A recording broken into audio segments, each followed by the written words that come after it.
The infection spreads through bites, through spores hanging in dead air, through the violent intimacy of teeth-breaking skin.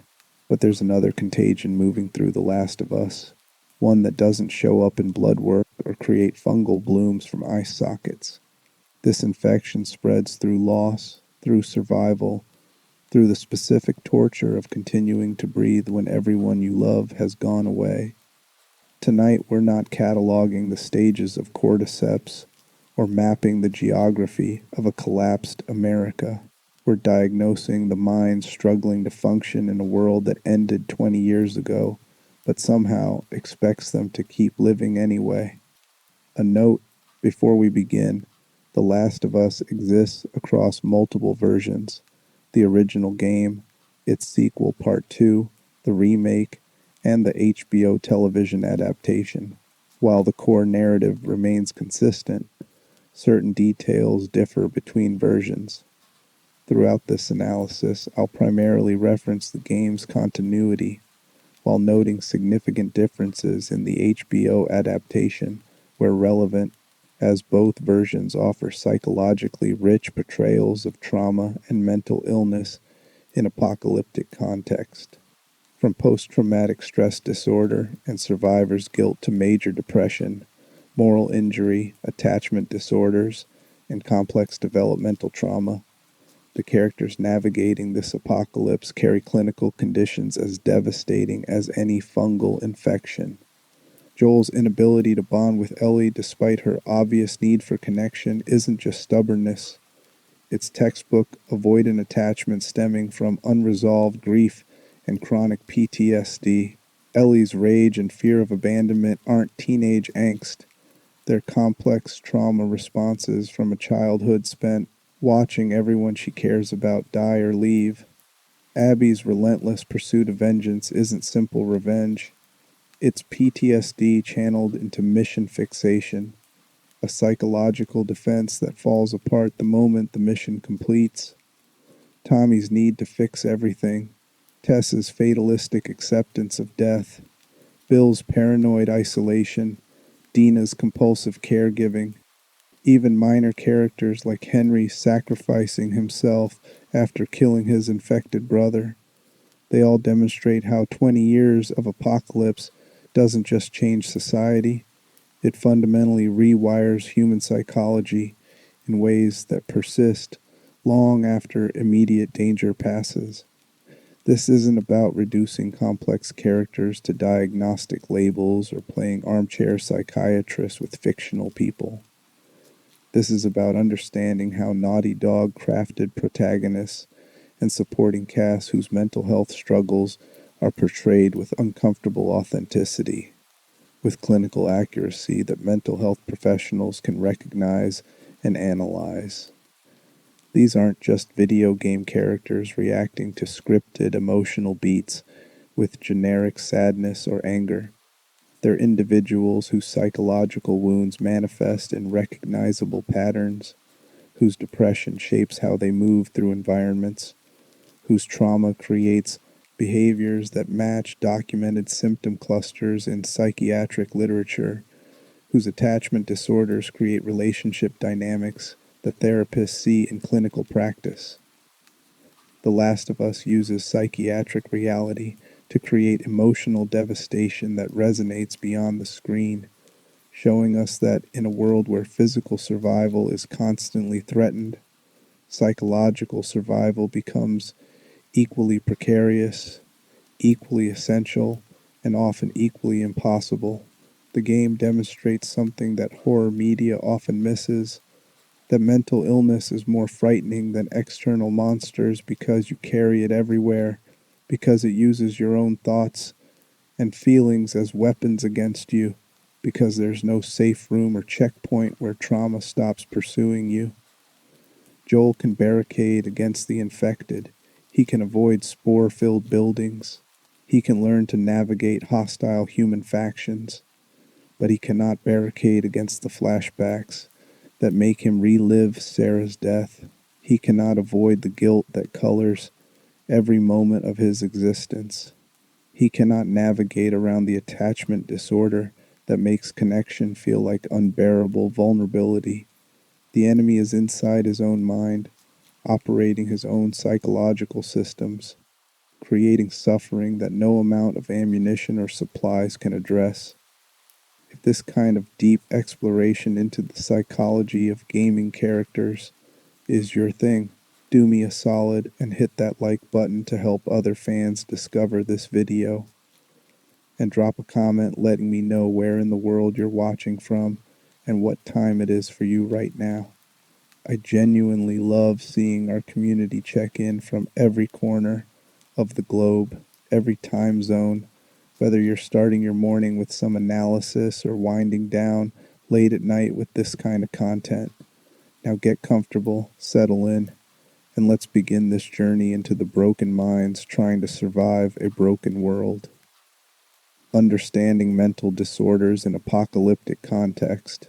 Before we diagnose specific characters, before we catalog Joel's PTSD or Ellie's attachment wounds, we need to establish what mental disorders actually are and how living through societal collapse for 2 decades would fundamentally alter human psychology at both individual and collective levels. Mental health conditions aren't vague feelings of sadness or nervousness that everyone experiences sometimes. They're not just bad days or understandable reactions to difficult circumstances. They're documented patterns of thinking, feeling, and behaving that cause significant distress or impairment in functioning.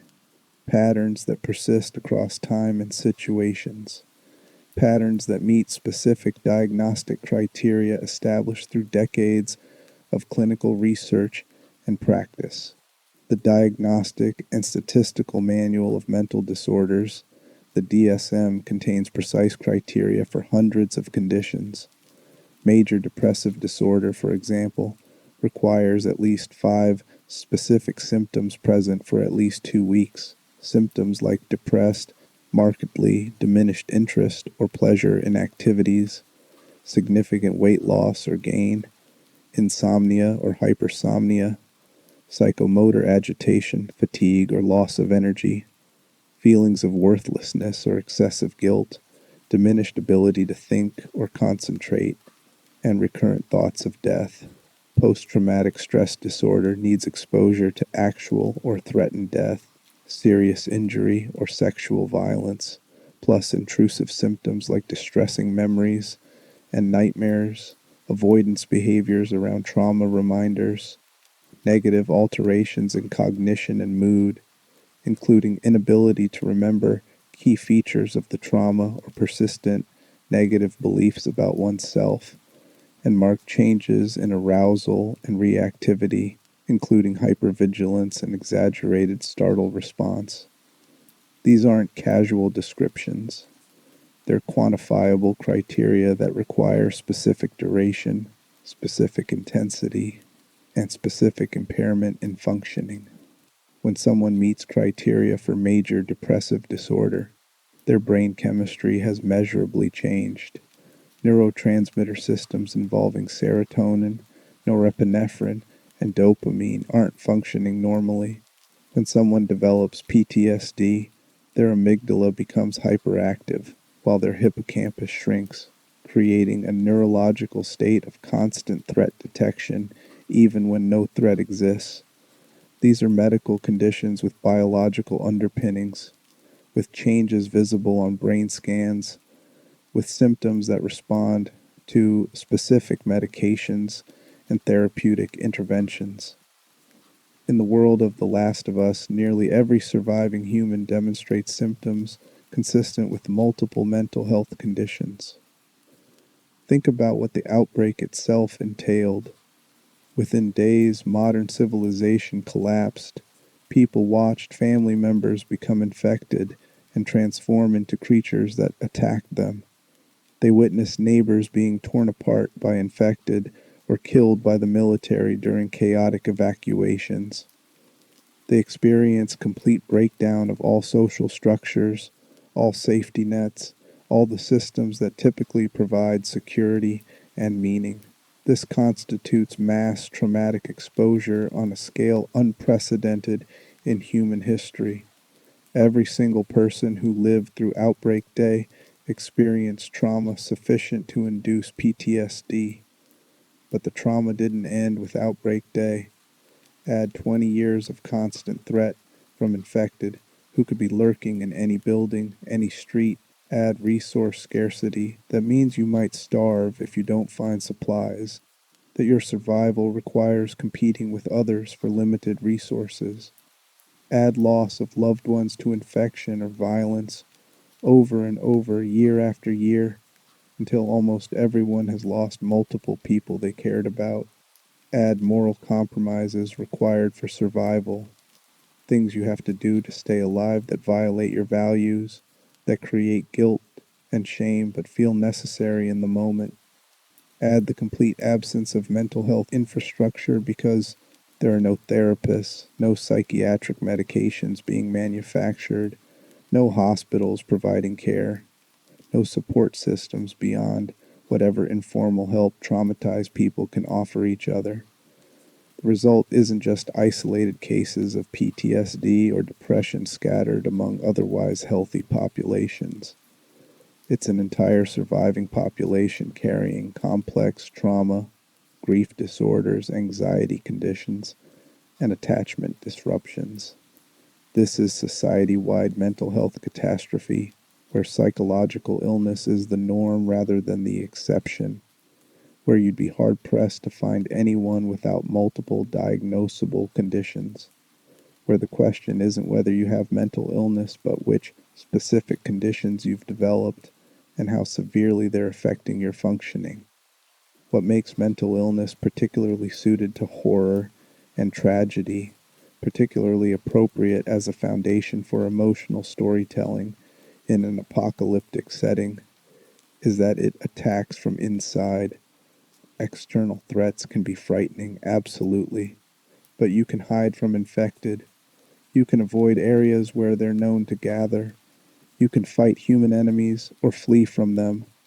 These are external threats that exist outside your body, that you can create distance from, that you can potentially overcome through skill or strategy or luck. Mental disorders offer no such distance. When PTSD creates flashbacks so vivid you re-experience your worst moments as though they're happening right now, that's your own memory system betraying you. When depression removes your ability to feel pleasure or connection, when it creates such profound emptiness that you can't remember what joy felt like, that's your own neurochemistry failing. When survivor's guilt convinces you that you should have died instead of the people you lost, that your continued existence is somehow wrong or stolen, that's your own moral reasoning turning against you. When attachment disorders make you push away the people who care about you because intimacy feels unbearably dangerous, that's your own psychological defense system sabotaging your chance at connection. Mental disorders are enemies you carry everywhere that operate using your own psychological systems as weapons that cannot be fought with guns or avoided through clever navigation. They're with you when you wake up, shaping your first thoughts of the day. They're with you as you move through the world, coloring your perceptions and interpretations. They're with you when you try to sleep, creating insomnia or nightmares that prevent rest. They're in your relationships, affecting how you connect with others, how you interpret their actions, how you respond to care or criticism. There's no safe room where depression can't follow. There's no ammunition that works against PTSD. There's no supply cache that contains cure for attachment disorders. The Last of Us demonstrates this internal horror through its protagonists with remarkable psychological sophistication. Joel and Ellie aren't threatened only by external dangers. They're threatened by their own broken minds constantly sabotaging their attempts at survival, connection, and meaning. Joel's PTSD and avoidant attachment make him push away the one person who could give his life purpose, creating suffering where none needed to exist. His trauma makes him unable to accept Ellie's care and connection even though he desperately needs both. Ellie's developmental trauma and fear of abandonment drive her to test relationships compulsively, pushing people away before they can leave her, ensuring the abandonment she fears through her own actions. These aren't external plot complications introduced to create conflict. They're internal psychological realities that the characters cannot escape because the call is coming from inside their own skulls. Traditional media has often handled mental illness poorly, especially in apocalyptic or horror contexts. The crazy survivor trope presents mentally ill individuals as dangerous threats, as people who've snapped and become violent and unpredictable, despite statistics consistently showing that people with mental illness are far more likely to be victims of violence than perpetrators. The shell-shocked veteran trope reduces PTSD to a collection of stereotypical symptoms: jump scares from loud noises and thousand-yard stares, without showing the complex ways trauma actually affects functioning across domains of life. The suicidal character who exists only to create emotional moment before dying. The person who's depressed being portrayed as simply sad rather than showing the cognitive symptoms, the physical symptoms, the profound existential emptiness that characterizes clinical depression. The Last of Us avoids these pitfalls by portraying mental health conditions with clinical accuracy while maintaining narrative engagement. Joel doesn't just startle at loud noises, he demonstrates the full constellation of PTSD symptoms, including emotional numbing that makes him seem cold and detached, hypervigilance that keeps him constantly scanning for threats, negative cognitions about self and world that make him believe he's fundamentally unworthy of happiness, and avoidance behaviors that structure his entire life around not feeling things. Ellie doesn't just seem sad sometimes, she exhibits the fear of abandonment that drives anxious attachment, the emotional dysregulation that makes her responses seem disproportionate, the self-destructive behaviors that suggest she doesn't value her own well-being, and the unstable relationships where she cycles between desperate attachment and hostile withdrawal. The game also demonstrates how mental illness functions in relationships, how the psychological conditions of two people interact to create both connection and conflict. Joel and Ellie aren't just two people traveling together across post-apocalyptic America. They're two profoundly damaged individuals whose mental health conditions interact in ways that create the central emotional tension of their relationship. Joel's avoidant attachment meets Ellie's anxious attachment. His need to maintain emotional distance to protect himself from loss collides with her desperate need for connection and terror of abandonment. This creates a push-pull dynamic where every moment of intimacy is followed by withdrawal, where every expression of care is met with suspicion or testing, where both people want connection but their trauma makes genuine intimacy nearly impossible even though they both need it desperately. The brilliance of this portrayal is that it doesn't require explicit diagnosis or therapy scenes to communicate the psychological reality. The game shows rather than tells. We see Joel's emotional numbness in how he moves, how he speaks in monotone, how he responds to Ellie's attempts at connection with terse dismissal. We see Ellie's fear of abandonment in how she constantly tests Joel, how she becomes frantic when separated from him, how she interprets his attempts to send her to Tommy as confirmation that everyone leaves eventually. We understand their mental health conditions through their behaviors, their relationship patterns, their dialogue that reveals their thinking patterns, not through someone explaining to the camera that Joel exhibits clear PTSD symptoms and Ellie has attachment disorder. The game shows us that in the apocalypse, the monsters aren't just outside, they're in your head, using your own thoughts and feelings as weapons against you.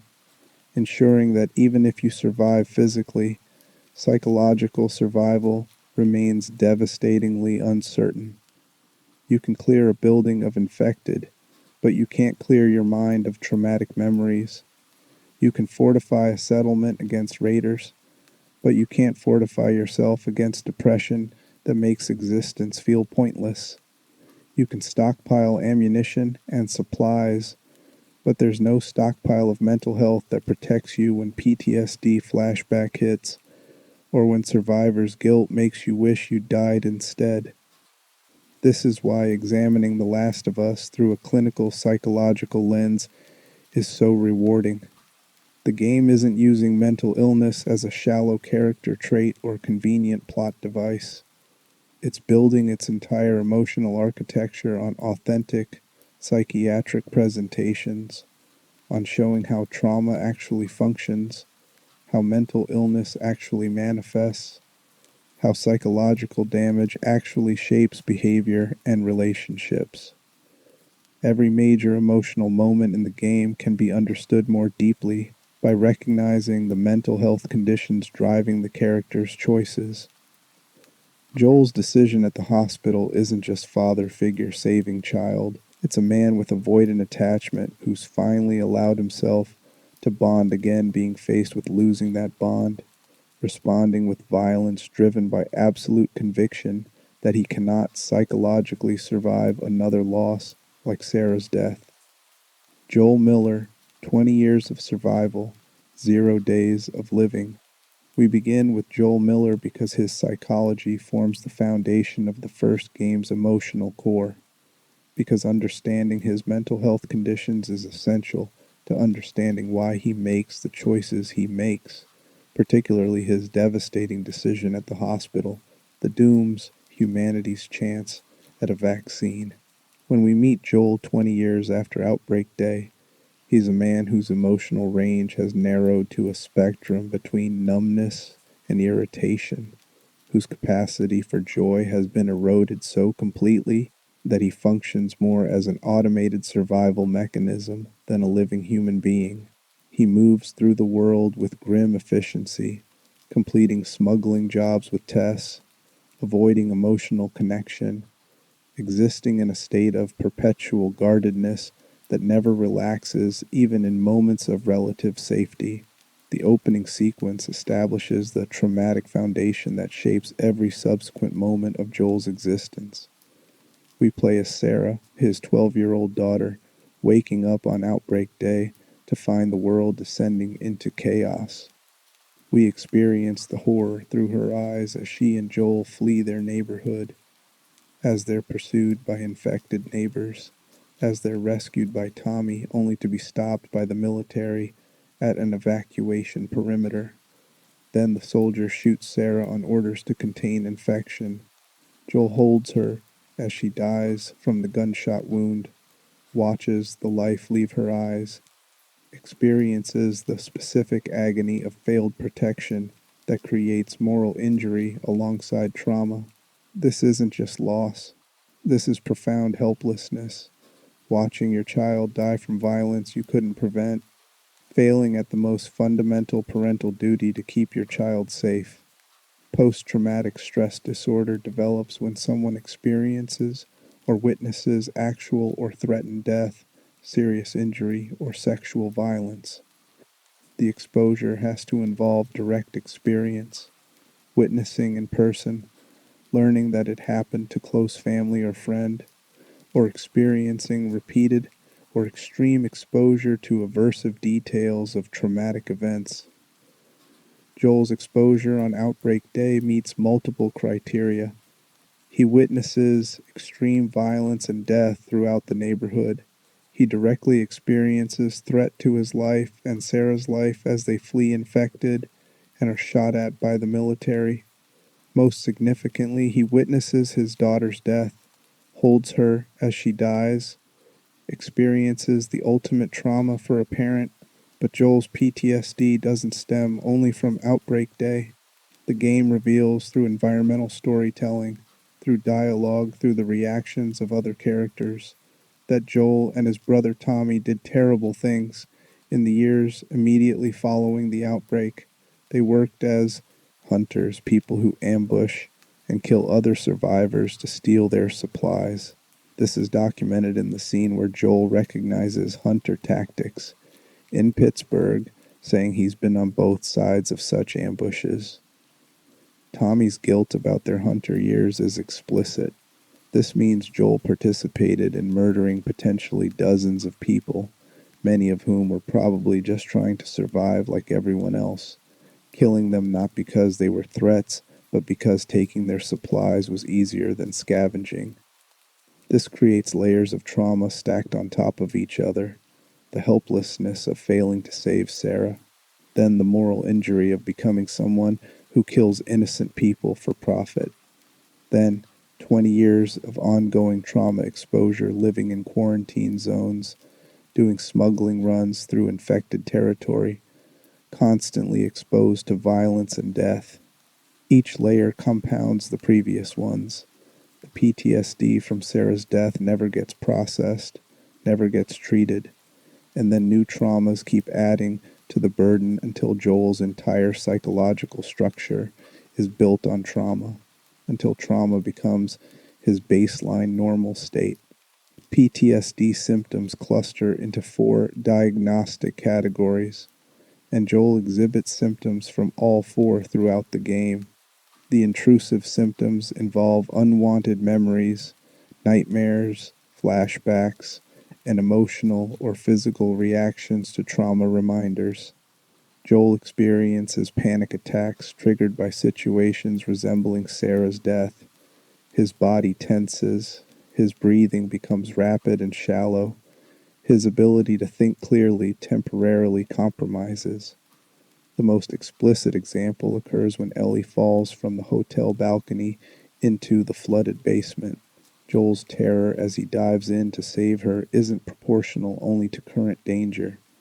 It's amplified by the memory of holding Sarah as she died, by activation of that old helplessness flooding back into the present moment. His trauma is making a situation more frightening than objective circumstances warrant, because his brain cannot distinguish between then and now, between Sarah and Ellie. The game doesn't explicitly show Joel's nightmares because we don't see him sleep in most circumstances, but his exhausted appearance, his difficulty sleeping mentioned in passing dialogue, his constant state of hyperarousal all suggest that sleep provides no refuge from his trauma. People with PTSD frequently experience nightmares about their traumatic events or nightmares with themes related to their trauma. After 20 years, Joel has likely had thousands of nightmares about Sarah's death, about the outbreak, about people he's killed.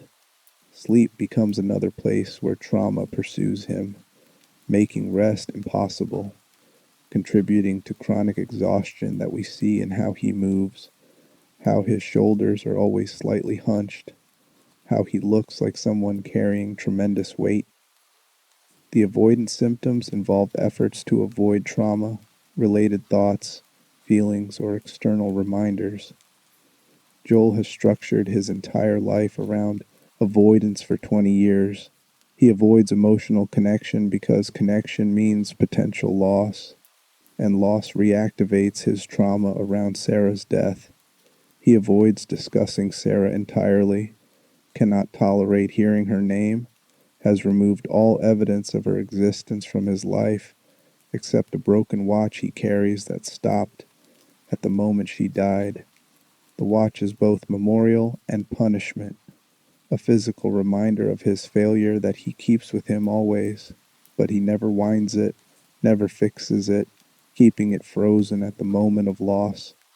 When Ellie tries to connect with him emotionally, tries to talk about anything personal, asks about his past or his feelings, Joel shuts down conversations with terse responses or subject changes or simply refusing to engage.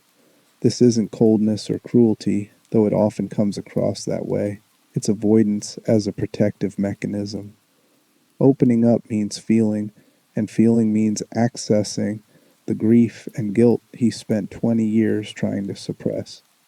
Every personal question is a potential trigger that might crack his defenses and force him to experience emotions he's convinced would destroy him if he let them surface. His avoidance extends to physical locations too. He's presumably avoided visiting Sarah's grave or anywhere associated with her.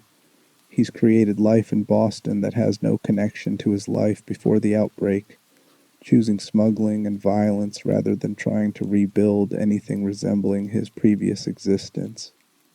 This geographic and occupational avoidance keeps him from reminders that might trigger memories and the overwhelming emotions attached to them. The negative alterations in cognition and mood manifest as persistent negative beliefs about himself, others, and the world. Joel's worldview has become darkly cynical over 20 years. He trusts almost no one beyond Tess, views other survivors as threats by default, and has lost the ability to imagine a future worth working toward. His negative self-concept centers entirely on failure. He failed to protect Sarah. Therefore, he is fundamentally inadequate as protector, as father, as human being worthy of happiness or redemption. This isn't just low self-esteem. This is what clinicians call toxic shame. Not just feeling that you did something bad, but believing you are fundamentally bad, irredeemably corrupted by your failure. This negative self-concept shapes everything about how Joel lives. He doesn't believe he deserves happiness or connection. He doesn't believe he's capable of being a good person. He doesn't believe the world contains enough good to outweigh its horrors. These beliefs aren't examined or questioned. They're fundamental assumptions that structure his reality. When opportunities for connection or joy present themselves, Joel automatically dismisses them because his negative cognitions tell him that such things aren't for someone like him, someone who failed his daughter, someone who's killed innocent people, someone fundamentally unworthy. Depression has layered on top of his PTSD, creating a combination of emotional numbness, loss of interest in activities, and persistent sense of emptiness that shapes how he moves through the world. Joel exhibits what's called flat affect, where emotional expression is severely reduced. Watch his face throughout most of the game. It rarely changes expression. He doesn't smile except in rare moments. He doesn't show surprise or fear in situations that would provoke those reactions in most people. His voice stays monotone whether he's discussing mundane topics or life-threatening situations. This isn't tough guy stoicism. This is depression removing his access to emotional range, leaving him with a narrow band of muted responses. The anhedonia, inability to experience pleasure, is particularly evident. Joel doesn't enjoy anything.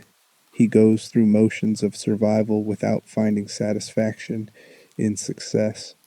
When he and Tess complete a smuggling job, there's no celebration or relief, just immediate focus on the next job. He doesn't have hobbies or interests beyond survival necessities. He doesn't seek out experiences that might bring joy. The world has become grayscale for him, everything reduced to threat or non-threat, useful or not useful, with no dimension of pleasure or meaning. This is clinical depression's signature feature, the removal of positive affect so complete that sufferers cannot remember what joy felt like, cannot imagine feeling better, cannot access motivation beyond sheer mechanical continuation. The hyperarousal symptoms include hypervigilance, exaggerated startle response, difficulty concentrating on tasks unrelated to survival, and sleep disturbance. Joel is constantly scanning for threats. His situational awareness borders on paranoid. His body exists in a permanent state of threat detection. This isn't learned caution from living in a dangerous world. This is a neurological state where his amygdala is overactive, constantly signaling danger even when no objective threat exists, making relaxation physiologically impossible. His brain is stuck in survival mode, unable to downshift to a calmer state even in moments of safety. His startle response appears throughout gameplay in his reactions to sudden sounds. When unexpected noise occurs, Joel's body reacts immediately with defensive posture, weapon raised, complete alertness. This seems appropriate for an apocalyptic setting, but the intensity and immediacy of his reactions exceed what trained survival would produce. This is trauma amplified startle response, his nervous system so primed for threat that any unexpected stimulus triggers full alarm reaction. His difficulty concentrating shows in how he struggles with complex planning or long-term thinking. Joel operates tactically in the moment, responding to immediate circumstances, but he has trouble thinking strategically about futures beyond the next few days. This isn't lack of intelligence. This is a trauma brain that can only focus on immediate survival, that cannot spare cognitive resources for abstract planning because all processing power is dedicated to threat scanning. When Tess tries to discuss long-term plans, Joel dismisses them. When Ellie asks about what happens after they reach the Fireflies, Joel refuses to engage. This avoidance seems like a personality trait, but it's actually a cognitive symptom of PTSD, inability to imagine or plan for future because trauma has collapsed time to a perpetual dangerous present. The sleep disturbance is chronic. 20 years of PTSD means 20 years of insomnia, nightmares, and unrestful sleep. Even when Joel sleeps, his hypervigilance continues, making him wake at slightest sound, preventing deep restorative sleep. Chronic sleep deprivation compounds all other symptoms, makes emotional regulation harder, makes concentration worse, makes irritability more pronounced. Joel is exhausted all the time, carrying 2 decades of sleep debt on top of his psychological burdens. Joel also demonstrates avoidant attachment style, stemming from his unresolved grief and trauma around Sarah's death. Attachment theory, developed by John Bowlby and Mary Ainsworth, describes patterns of relating to others that develop in childhood and are reinforced through adult relationships. Secure attachment involves comfort with closeness and interdependence, ability to seek support when distressed and provide support to others. Avoidant attachment involves discomfort with closeness, preference for self-reliance, suppression of emotional needs, and tendency to withdraw when relationships become intimate or when emotional support is needed. Joel's attachment to Sarah was secure. He loved her openly, demonstrated physical and emotional affection, was emotionally available to her, and showed pride in her accomplishments. Their relationship in the prologue demonstrates healthy parent-child attachment, but her death didn't just cause grief, it shattered his attachment security. The person he was most bonded to died violently in his arms while he was helpless to save her. This taught his psychological system that attachment equals devastating loss, that loving someone gives fate a target, that the pain of losing someone you love is unbearable. His mind adapted by shutting down attachment capacity. If you don't bond, you can't lose. If you don't love, grief can't destroy you. This is unconscious psychological defense, not conscious choice.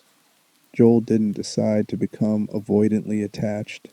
His trauma automatically created defenses to prevent him from ever experiencing loss, like Sarah's death again. Those defenses involve maintaining emotional distance from others, suppressing his needs for connection, withdrawing when relationships become close enough to matter, ensuring he never becomes attached enough to someone that losing them would recreate Sarah's death. This explains Joel's initial treatment of Ellie and his resistance throughout their journey to allowing her to matter to him. Tess asks him to transport this 14-year-old girl across the country, and Joel agrees only because Tess insists, only because it might lead to supplies and weapons they need from the Fireflies. He explicitly doesn't want to do it. He doesn't want responsibility for a child. He doesn't want to spend months traveling with someone who might need emotional support or connection. When Tess dies, forcing him to continue alone with Ellie, Joel's first instinct is to find someone else to take her, to hand her off to Tommy, to avoid the extended contact that risks attachment forming. Throughout their early journey, Joel maintains emotional distance deliberately.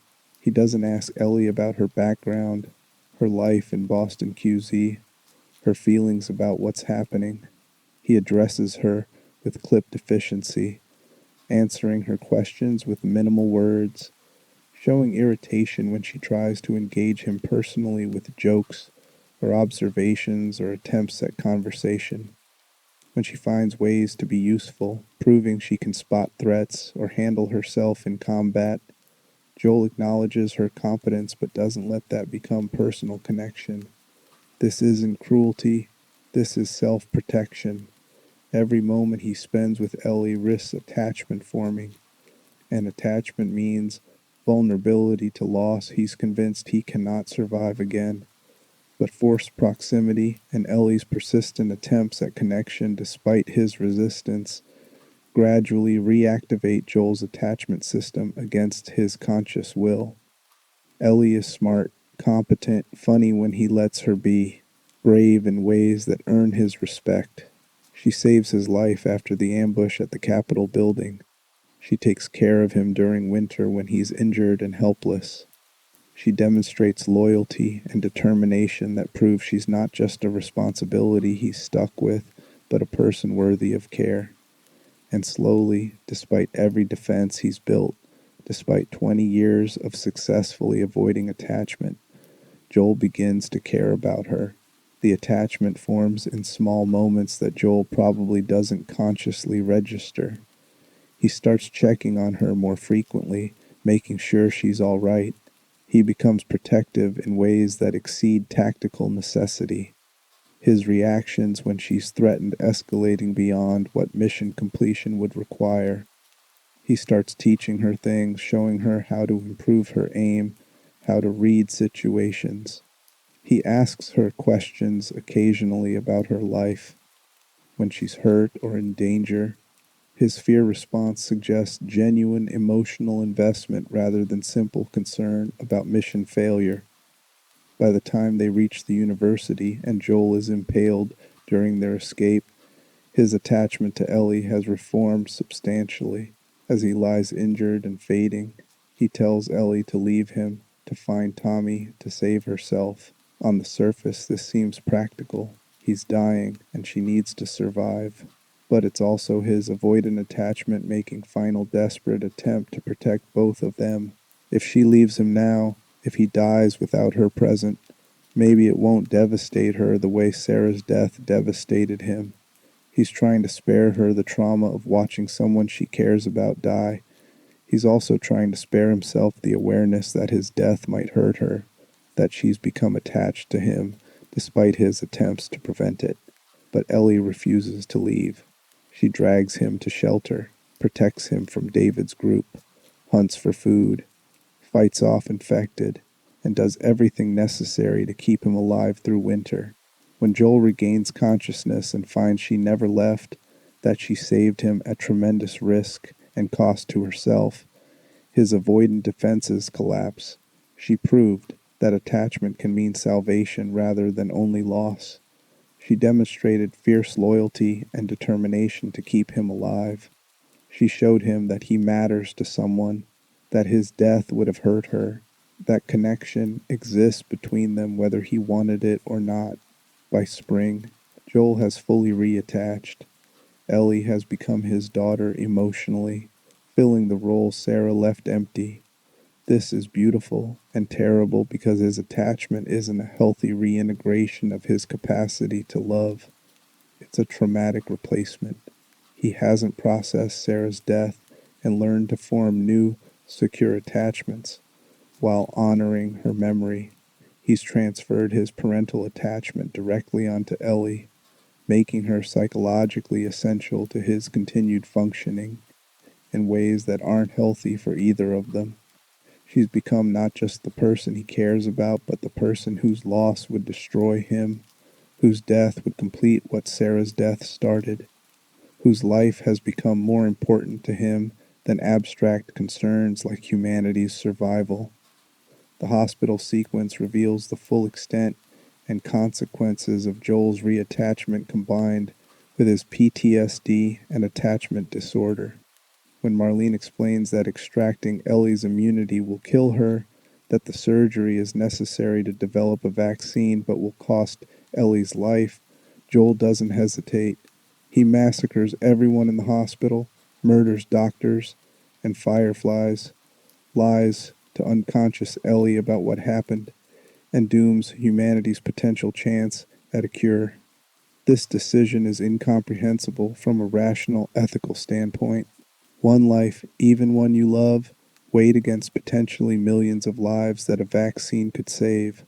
But from a psychological standpoint, from understanding Joel's trauma and attachment pathology, his decision is inevitable.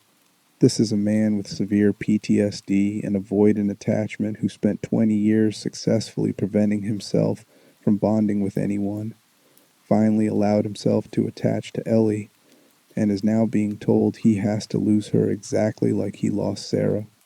His trauma brain cannot process this. The helplessness he felt holding Sarah as she died is reactivating. The attachment he allowed to form, despite every defense, is threatened. Every psychological warning he's carried about why attachment is dangerous is being proven correct. And he responds with violence driven by absolute conviction that he cannot survive losing another daughter, that he will do anything, sacrifice anything, kill anyone to prevent experiencing that loss again. This isn't Joel weighing lives and deciding Ellie's matters more than potential vaccine recipients. This is a traumatized man experiencing threat to his attachment bond, responding with pure survival instinct. Except what's threatened with death isn't his body, but his psychological capacity to continue existing. Losing Ellie would mean completing the psychological death that started with Sarah. It would prove that attachment always leads to devastating loss. It would remove the one thing that's given his life meaning after 20 years of empty survival. His mind cannot allow this, so his body acts, killing everyone between him and Ellie, removing the threat to his attachment regardless of cost. The aftermath of Joel's decision creates moral injury that compounds his existing trauma. Moral injury occurs when someone participates in, witnesses, or fails to prevent acts that violate their moral beliefs, creating psychological damage distinct from but often comorbid with PTSD. Joel likely believes in abstract that sacrificing one child to potentially save humanity is ethically justifiable. If you'd asked him before he bonded with Ellie whether one life is worth millions, he probably would have agreed that the millions matter more. But when that one life is Ellie, when she's become his daughter, ethics become irrelevant. He acts from trauma-driven attachment desperation. Then he has to live with what he did. He has to carry knowledge that he potentially doomed humanity because he couldn't survive another loss. He killed doctors who were trying to save the world. He murdered Marlene, who was trying to make Ellie's immunity meaningful. He lied to Ellie about all of it, removing her agency, making decisions for her that she might not have agreed with if given choice. This creates profound moral injury, damage to his sense of himself as a person with ethics and values. He's become exactly what he feared, someone whose trauma makes him do terrible things, someone whose brokenness creates harm that extends beyond himself. The Last of Us Part 2 reveals how Joel attempts to manage the psychological burden of his decision and his deteriorating relationship with Ellie after she learns the truth. He settles in Jackson with Tommy's community and tries to build something resembling normal life. According to the HBO adaptation, he even attempts therapy of some kind, attending what appears to be a support group in Jackson. This represents Joel attempting recovery for perhaps the first time in 20 years, though his avoidant tendencies make genuine therapeutic engagement difficult. He's finally safe enough, stable enough, and burdened enough by recent events that he's seeking help. But his therapy attempts reveal the limits of seeking relief while avoiding genuine confrontation with core issues. Joel wants to feel less guilty about the hospital without having to fully acknowledge the magnitude of what he did or explore why he did it. He wants Ellie to forgive him without having to be completely honest about his decision-making process. He wants resolution without pain, wants healing without vulnerability. This doesn't work. Therapy requires honesty, requires willingness to experience difficult emotions, requires examining thoughts and behaviors you'd rather avoid. Joel's avoidant tendencies, so deeply ingrained after 20 years, prevent him from fully engaging with the therapeutic process. His relationship with Ellie deteriorates after she discovers the truth about the hospital. She confronts him, he admits what he did, and she stops speaking to him. She avoids him in Jackson, makes clear his lie and his decision have broken her trust, processes her feelings without including him. This creates for Joel a specific nightmare that his avoidant attachment always warned him about. He finally allowed himself to attach, finally let someone become essential to his emotional functioning, and now she's rejecting him. She's not dead, but she's lost to him anyway, perhaps more painfully because she's alive and nearby, but refusing connection. This is psychological torture. The loss his avoidant attachment was designed to prevent is happening anyway. His worst fear is confirmed. Attachment does lead to unbearable loss, but it's worse than if she died because there's no resolution, no finality, just ongoing awareness of her rejection and hatred. He can see her around Jackson, can watch her live her life without him in it, is reminded constantly that she exists but doesn't want him. It's like losing Sarah except she's alive and choosing not to be his daughter anymore. Joel's attempts to repair their relationship become desperate. He shows up at her place hoping to talk. He leaves guitar-related items for her, trying to remind her of good moments they shared. He tells her he'd do it all again, trying to make her understand that he can't regret saving her life, even though he knows it was wrong on some level.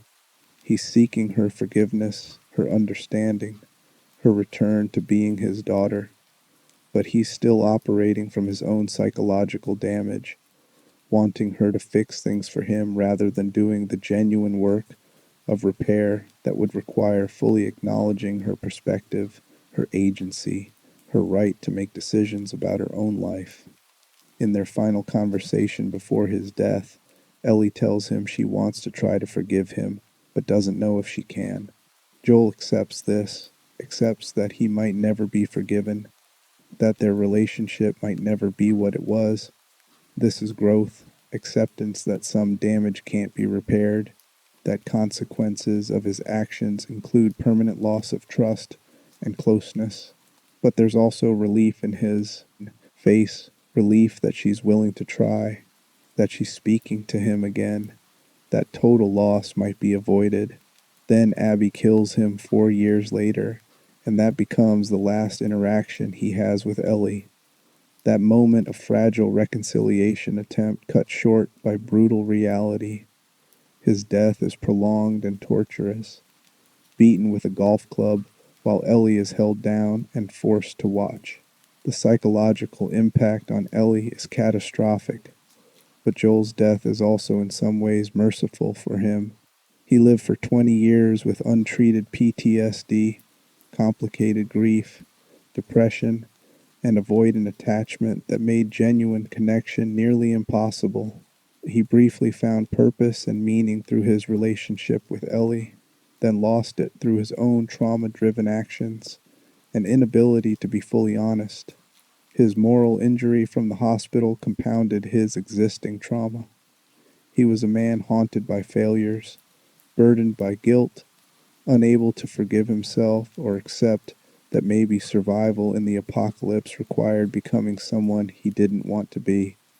His death ends decades of psychological suffering that Joel never figured out how to heal from, never found adequate resources to address, never received treatment that might have helped him integrate his trauma rather than simply surviving while carrying it. The tragedy isn't just that Abby kills him. The tragedy is that Joel survived 20 years only to remain trapped in the moment of Sarah's death, never truly living after that night, just existing in a prolonged state of survival while internally he was already dead, killed by trauma on outbreak day, and somehow continuing to breathe and function despite being psychologically deceased.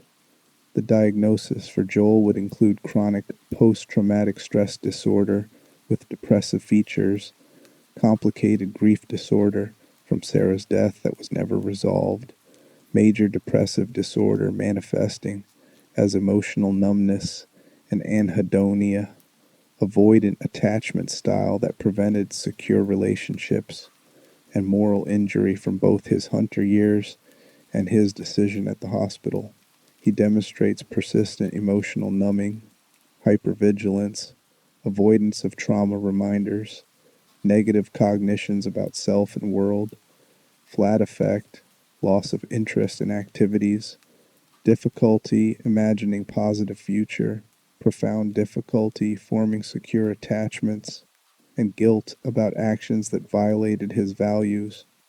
His attempt at recovery in Jackson shows insight that he needs help, shows he reached a point where burden became unbearable enough that he sought support despite his avoidant tendencies. But his inability to fully engage with the treatment process, his resistance to complete honesty, his desire for resolution without having to experience the full pain of what he's carrying, demonstrates how severe and entrenched his conditions had become, and how difficult recovery is when trauma remains largely unprocessed for decades. Joel Miller represents what happens when survival takes absolute precedence over processing, when staying alive becomes the only goal, and psychological health is sacrificed completely in service of that goal. He survived Outbreak Day. He survived 20 years of apocalypse, violence, loss, and moral compromise. But psychologically, he never survived Sarah's death. That moment in the prologue is where Joel actually ended, where the person he was died along with his daughter. Everything afterward was just his body continuing to function, his survival instincts continuing to operate, while the person inside remained trapped forever in that moment of helpless failure, carrying his daughter's body, unable to save her, unable to forgive himself, unable to imagine a future where he deserved to be happy. He finally found purpose through Ellie, finally started living again, but his trauma ensured that even that connection would ultimately create more suffering, that his attachment would drive choices that created moral injury, that he would die before fully healing from wounds that festered for 2 decades, until you realize that Joel's story, tragic as it is, isn't unique in this world. He's representative of what apocalyptic survival does to human psychology when there's no treatment, no support, no way to process trauma beyond simply enduring it day after day. Every survivor in The Last of Us carries similar burdens, similar layers of trauma, and mental illness, similar difficulties with attachment and meaning and hope. Joel is just the most completely examined case study, the character whose psychological deterioration and partial attempted recovery we witness most intimately. His death doesn't end the cycle of trauma, creating more trauma. It feeds directly into Ellie's psychological crisis, creates new trauma for everyone who knew him in Jackson, and demonstrates that even when someone tries to recover, even when they seek help and build community and attempt reconciliation, the violence of this world can end them before healing progresses very far. The tragedy isn't that Joel died traumatized and broken. The tragedy is that this is how almost everyone dies in the Last of Us universe, carrying unhealed wounds, broken by psychological damage that had no path to recovery, surviving physically only to remain destroyed psychologically. Ellie Williams, a childhood built on loss and the impossibility of attachment. Ellie Williams enters the narrative already carrying trauma that would require years of intensive therapy to address, trauma layered so deeply that by the time we meet her at 14 years old, her personality has been fundamentally shaped by loss, abandonment, and survivor's guilt. When we examine Ellie's psychology, we're not just diagnosing a teenager with understandable reactions to difficult circumstances. We're examining complex developmental trauma, the kind that occurs when a child's entire formative years are characterized by instability, loss, and absence of secure attachment figures. This isn't trauma that happened to an otherwise healthy person. This is trauma that shaped the formation of Ellie's self, her worldview, her capacity to regulate emotions, and her ability to trust and connect with others. Ellie's documented history begins before she can remember. Her mother Anna was bitten while pregnant with Ellie, and the bite occurred close enough to Ellie's birth that the cordyceps infection transferred in some mutated form that made Ellie immune rather than infected. Anna died shortly after childbirth, giving baby Ellie to Marlene with desperate instructions to keep her safe, to protect her, to give her a life worth living. Ellie never knew her mother, never experienced the secure attachment that typically forms between mother and infant in the first months of life, never had that foundational experience of being held and fed and comforted by a consistent caregiver who was attuned to her needs. This absence of early maternal attachment has profound psychological consequences. Infants require secure attachment to develop healthy emotional regulation, stable sense of self, and ability to form trusting relationships throughout life. Secure attachment occurs when caregivers are consistently responsive to an infant's needs, providing comfort during distress, creating a safe base from which infants can explore the world with confidence that caregiver will be there when needed. This early attachment experience literally shapes brain development, particularly in areas related to emotional regulation and stress response. Children who don't receive secure early attachment develop what's called insecure attachment patterns, anxious, avoidant, or disorganized, that persist into adulthood and affect all subsequent relationships. Ellie was raised in Fedra Military School in the Boston Quarantine Zone, an environment characterized by harsh discipline, constant threat, and complete absence of nurturing relationships. Military schools in quarantine zones aren't designed to provide emotional support or foster healthy development. They're designed to train obedient workers and soldiers, to maintain order through punishment and rigid hierarchy, to prioritize compliance over well-being.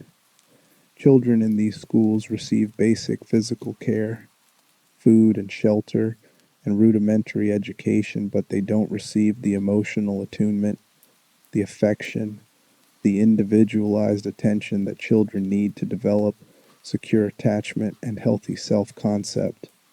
This creates what psychologists call developmental trauma, trauma that occurs during critical periods of childhood development and fundamentally shapes how a person's brain and psychological systems form. Developmental trauma differs from trauma that occurs in adulthood to someone who had healthy development.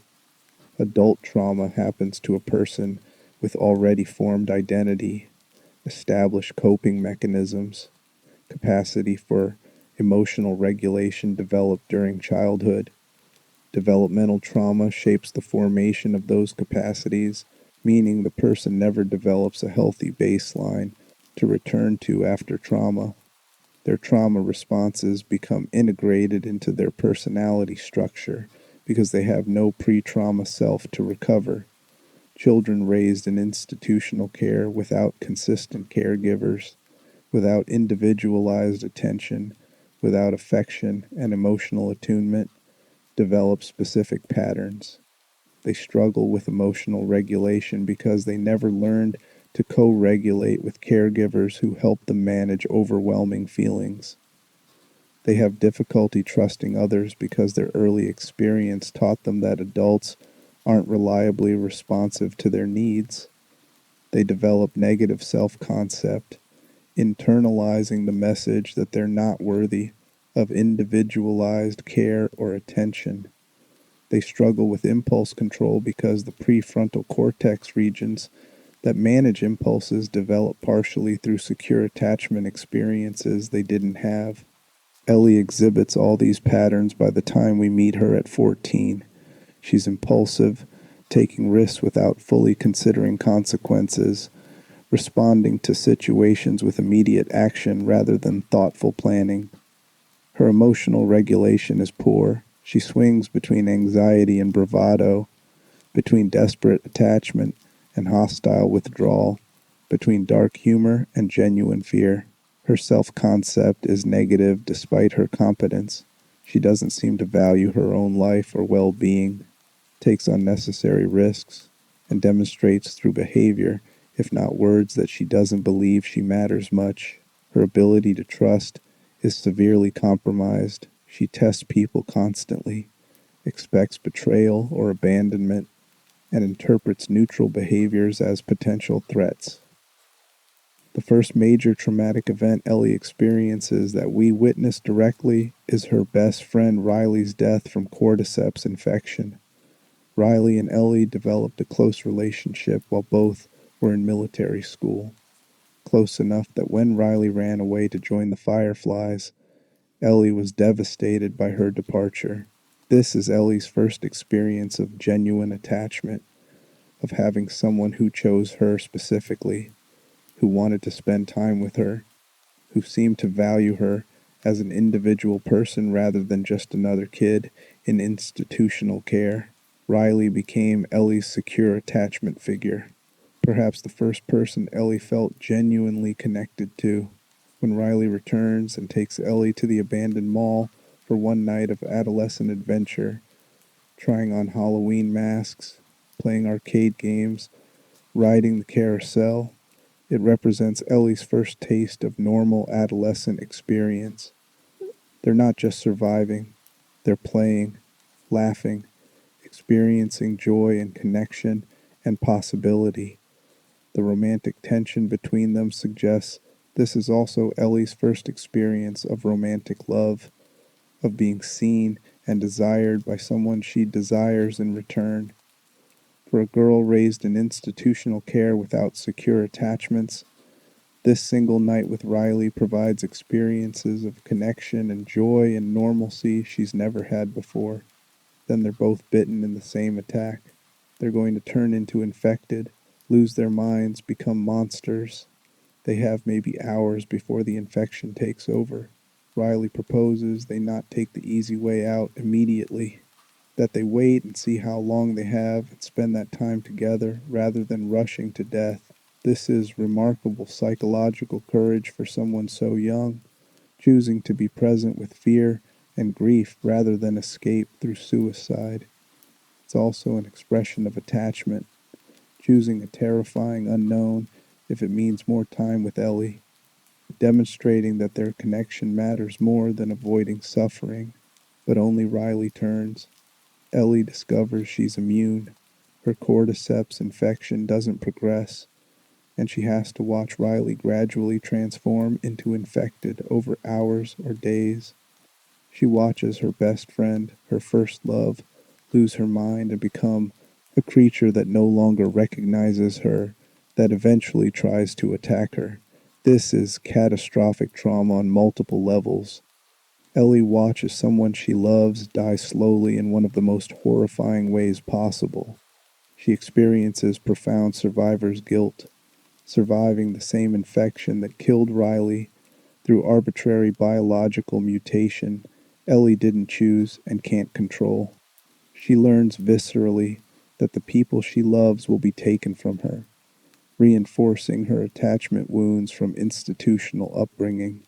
Survivor's guilt is a specific form of guilt that occurs when someone survives a traumatic event that killed others, particularly when survival feels arbitrary or undeserved. It involves persistent thoughts like, I should have died instead, or why did I survive when they didn't?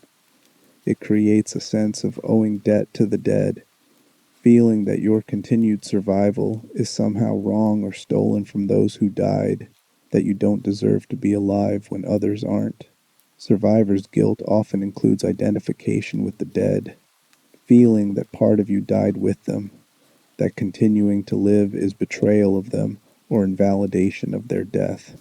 Ellie's survivor's guilt from Riley's death is particularly complex because her immunity makes her survival feel even more arbitrary. Riley died, and Ellie survived not because Ellie was smarter or faster or more deserving, but because of a biological mutation she didn't earn and can't explain.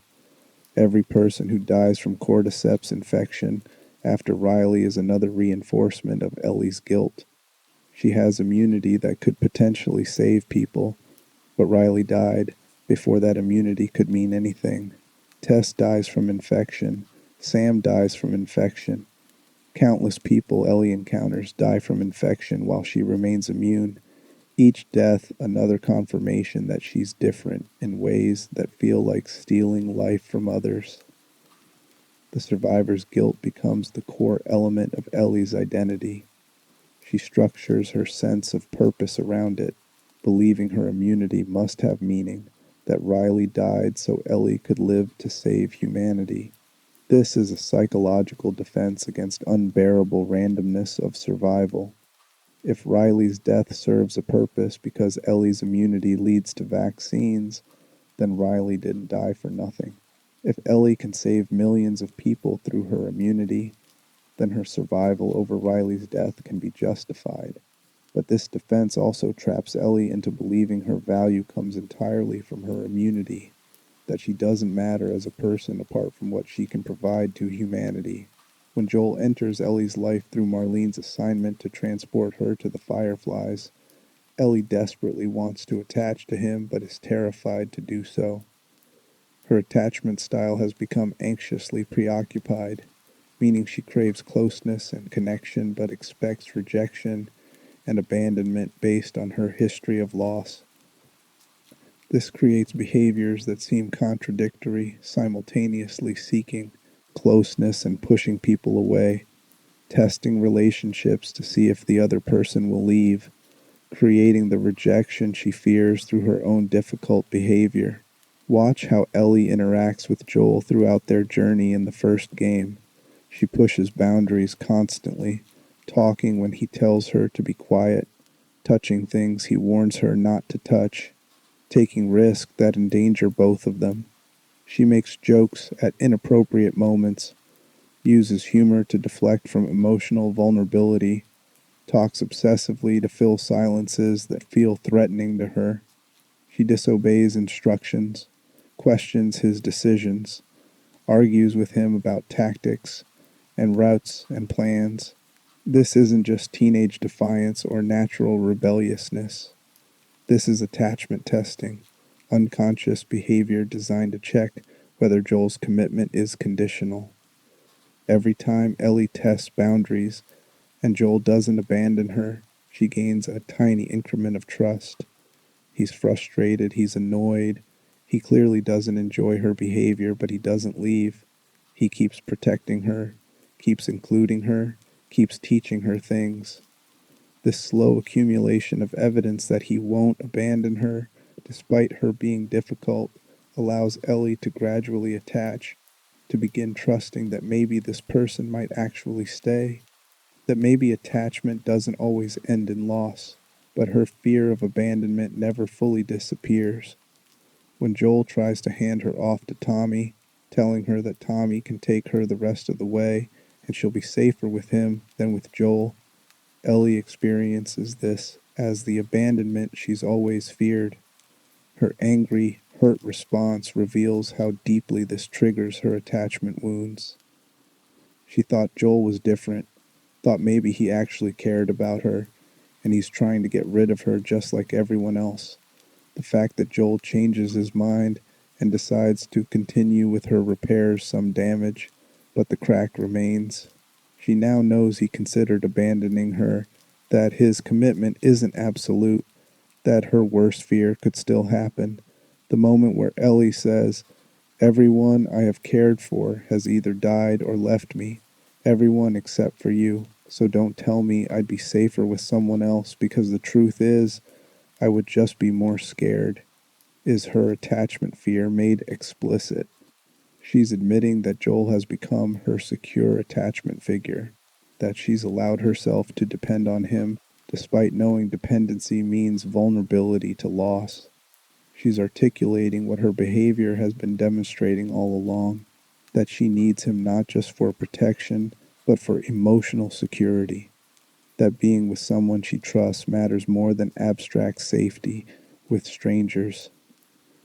Joel's response, explaining that he's afraid of losing her like he lost Sarah, provides context that helps Ellie understand his attempted abandonment wasn't rejection of her, but his own fear. This creates opportunity for them to attach more securely, with more honesty about their mutual needs and fears. By the time they reach the hospital, Ellie has become Joel's daughter emotionally, and Joel has become Ellie's father figure, the first secure attachment she's had since Riley. Then the hospital incident happens, and Ellie wakes up in a car being told by Joel that the Fireflies couldn't use her immunity, that there were others like her who didn't lead to cure, that they've given up on vaccine research and released her to Joel's care. These are all lies. The Fireflies were going to kill Ellie to extract her immunity. Joel massacred everyone to prevent them from doing so. Joel made a choice for Ellie without consulting her, removing her agency and deciding that her life matters more than humanity's potential cure. Ellie knows Joel is lying. She swears him to an oath about whether he's telling the truth, and he lies directly to her face.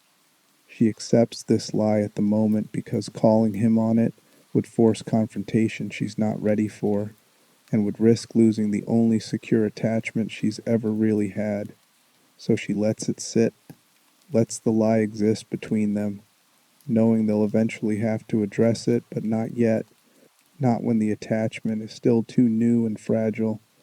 Living with this knowledge for years, knowing Joel lied about something fundamental, creates psychological burden for Ellie.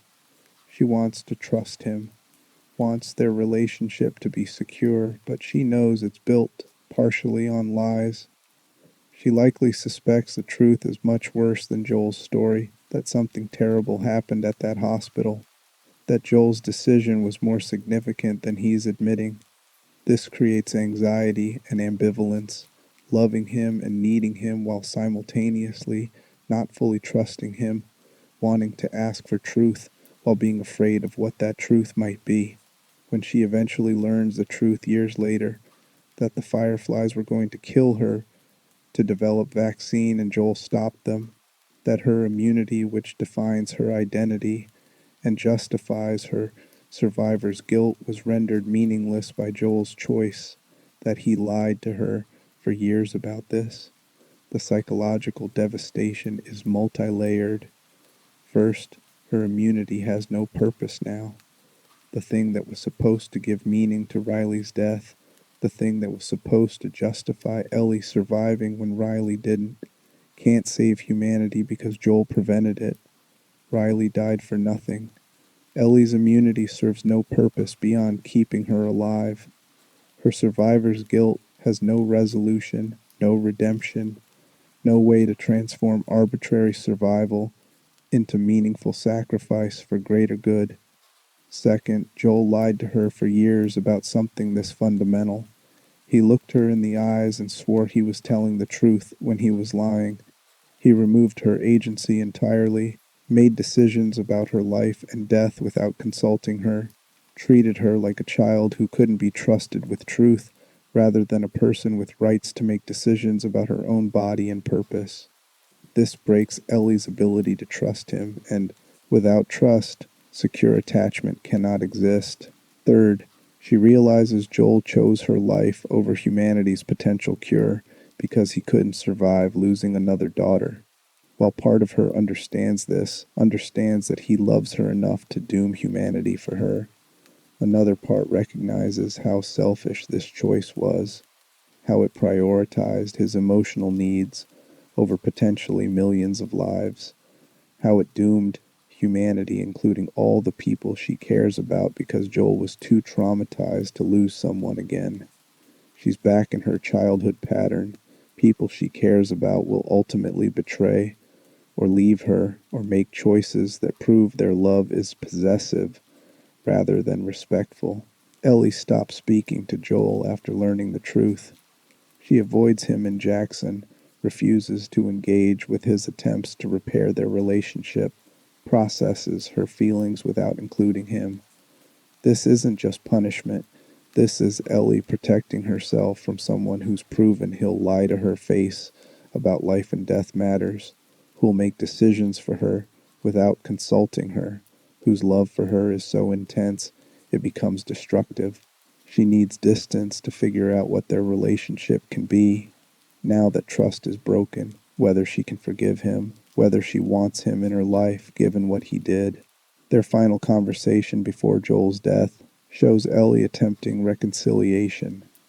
She tells him she wants to try to forgive him, but doesn't know if she can. This is an enormous psychological step for someone with her attachment wounds, choosing to try despite broken trust, staying in a relationship despite betrayal, acknowledging that she still needs him despite everything. Joel's acceptance of this uncertainty, his willingness to live with the possibility that she might never fully forgive him, represents his own growth and his recognition that he damaged something precious between them. Then Abby tortures and kills Joel while Ellie is held down and forced to watch, and that becomes their last real interaction. That moment of fragile reconciliation attempt cut short by violence. Ellie doesn't just lose Joel.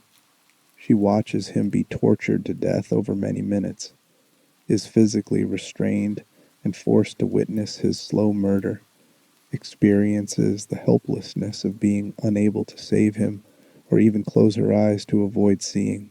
This is re-traumatization, new trauma that reactivates all previous traumas. Riley died while Ellie was helpless to save her. Her mother died when Ellie was an infant, unable to do anything. Sam became infected, and Henry killed him while Ellie watched helplessly. Everyone leaves or dies, and now Joel's dead too, taken violently while she was helpless, confirming the pattern she's carried her entire life. But unlike previous losses, this one comes with a clear target for revenge. Abby killed Joel. Abby tortured him, made it slow and painful, and made Ellie watch. Killing Abby might resolve the trauma, might provide closure, might finally break the cycle of helpless loss. This is a psychological trap that Ellie falls into completely. The belief that revenge will cure her trauma, that killing the person responsible will stop the flashbacks and nightmares and guilt. The transition to part 2 shows Ellie developing full post-traumatic stress disorder from witnessing Joel's murder.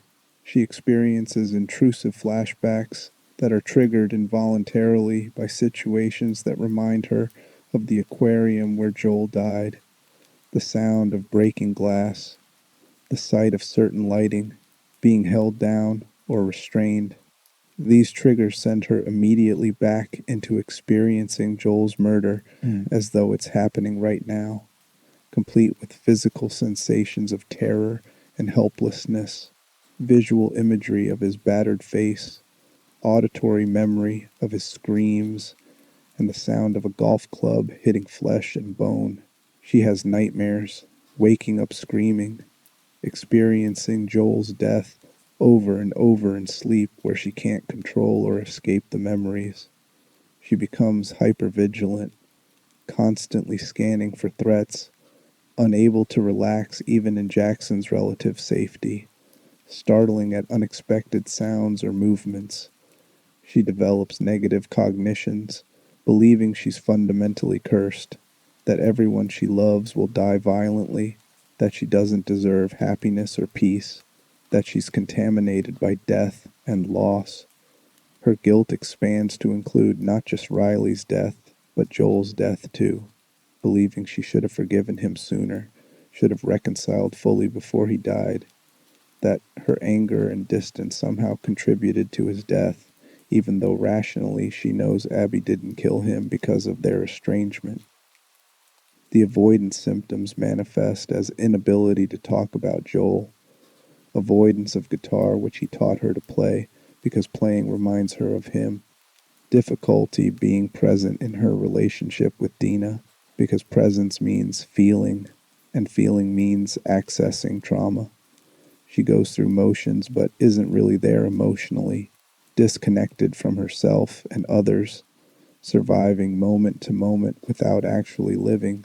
This is similar to Joel's presentation, trauma creating emotional numbness and disconnection, except Ellie's is acute response to recent trauma rather than chronic state from decades of survival. The revenge quest Ellie embarks on, tracking Abby across Seattle and killing everyone in her way, becomes her attempt to manage PTSD through mission fixation. If she can kill Abby, maybe the flashbacks will stop. Maybe she can sleep without nightmares. Maybe she can think about Joel without experiencing panic and overwhelming grief. Maybe she can feel human again instead of walking wounded.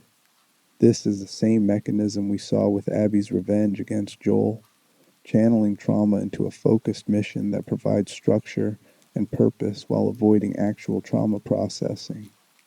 But this is magical thinking rooted in desperation rather than psychological reality. PTSD doesn't resolve through revenge because trauma processing requires different mechanisms entirely. Effective trauma treatment involves confronting and integrating traumatic memories in a safe therapeutic context, gradually learning that remembering the trauma won't destroy you, that you can experience the emotions without being overwhelmed by them, that the trauma happened in the past and you're safe in the present. Killing Abby can't provide this. It's avoidance masquerading as resolution, seeking external solutions to internal psychological problems, believing that changing circumstances will change internal experience when they're not actually connected that way. The violence Ellie inflicts during her revenge pursuit creates new trauma layers on top of her existing wounds. She tortures Nora to extract information about Abby's location, waterboarding her until she breaks. She kills Owen and pregnant Mel in self-defense when they attack her, then realizes Mel was pregnant and is overwhelmed by guilt about killing a pregnant woman. She massacres dozens of WLF soldiers, setting them on fire, stabbing them, shooting them, often with brutal efficiency that suggests she's completely shut down her empathy to function. She kills dogs. She kills people who were just defending their community, who had friends and lives, and probably weren't even aware of why she was hunting Abby. This creates what clinicians call perpetration-induced traumatic stress. Trauma that results not from being victimized but from perpetrating violence yourself. Soldiers develop PTSD not just from being shot at but from killing people, particularly when those killings violate moral boundaries the soldier held. Ellie likely had values before Joel's death, beliefs about what kind of person she wanted to be, lines she wouldn't cross. The revenge quest forces her to cross every line, to become someone she would have been horrified by before trauma broke her judgment. She becomes a torturer. She kills a pregnant woman. She slaughters dozens of people who aren't even directly responsible for Joel's death, who are just in her way or defending their friends.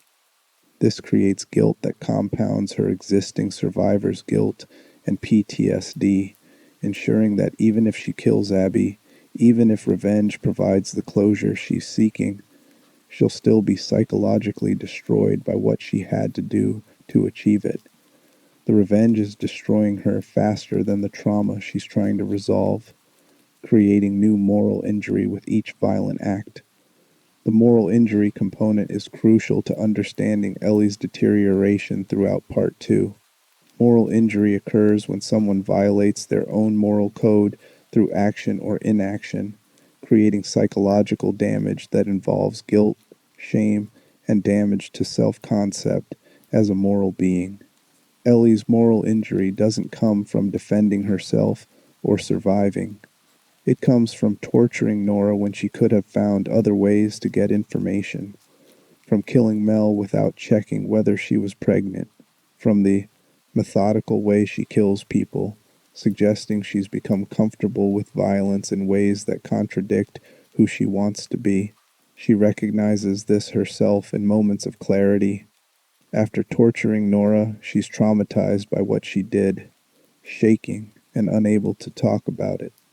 After killing Mel and realizing she was pregnant, Ellie is visibly shaken, her hands covered in Mel's blood, recognizing she's become someone who kills pregnant women. These moments of recognition create intense shame and self-hatred, but she pushes through them because the mission provides an excuse, providing justification that she's doing terrible things for the purpose of getting to Abby.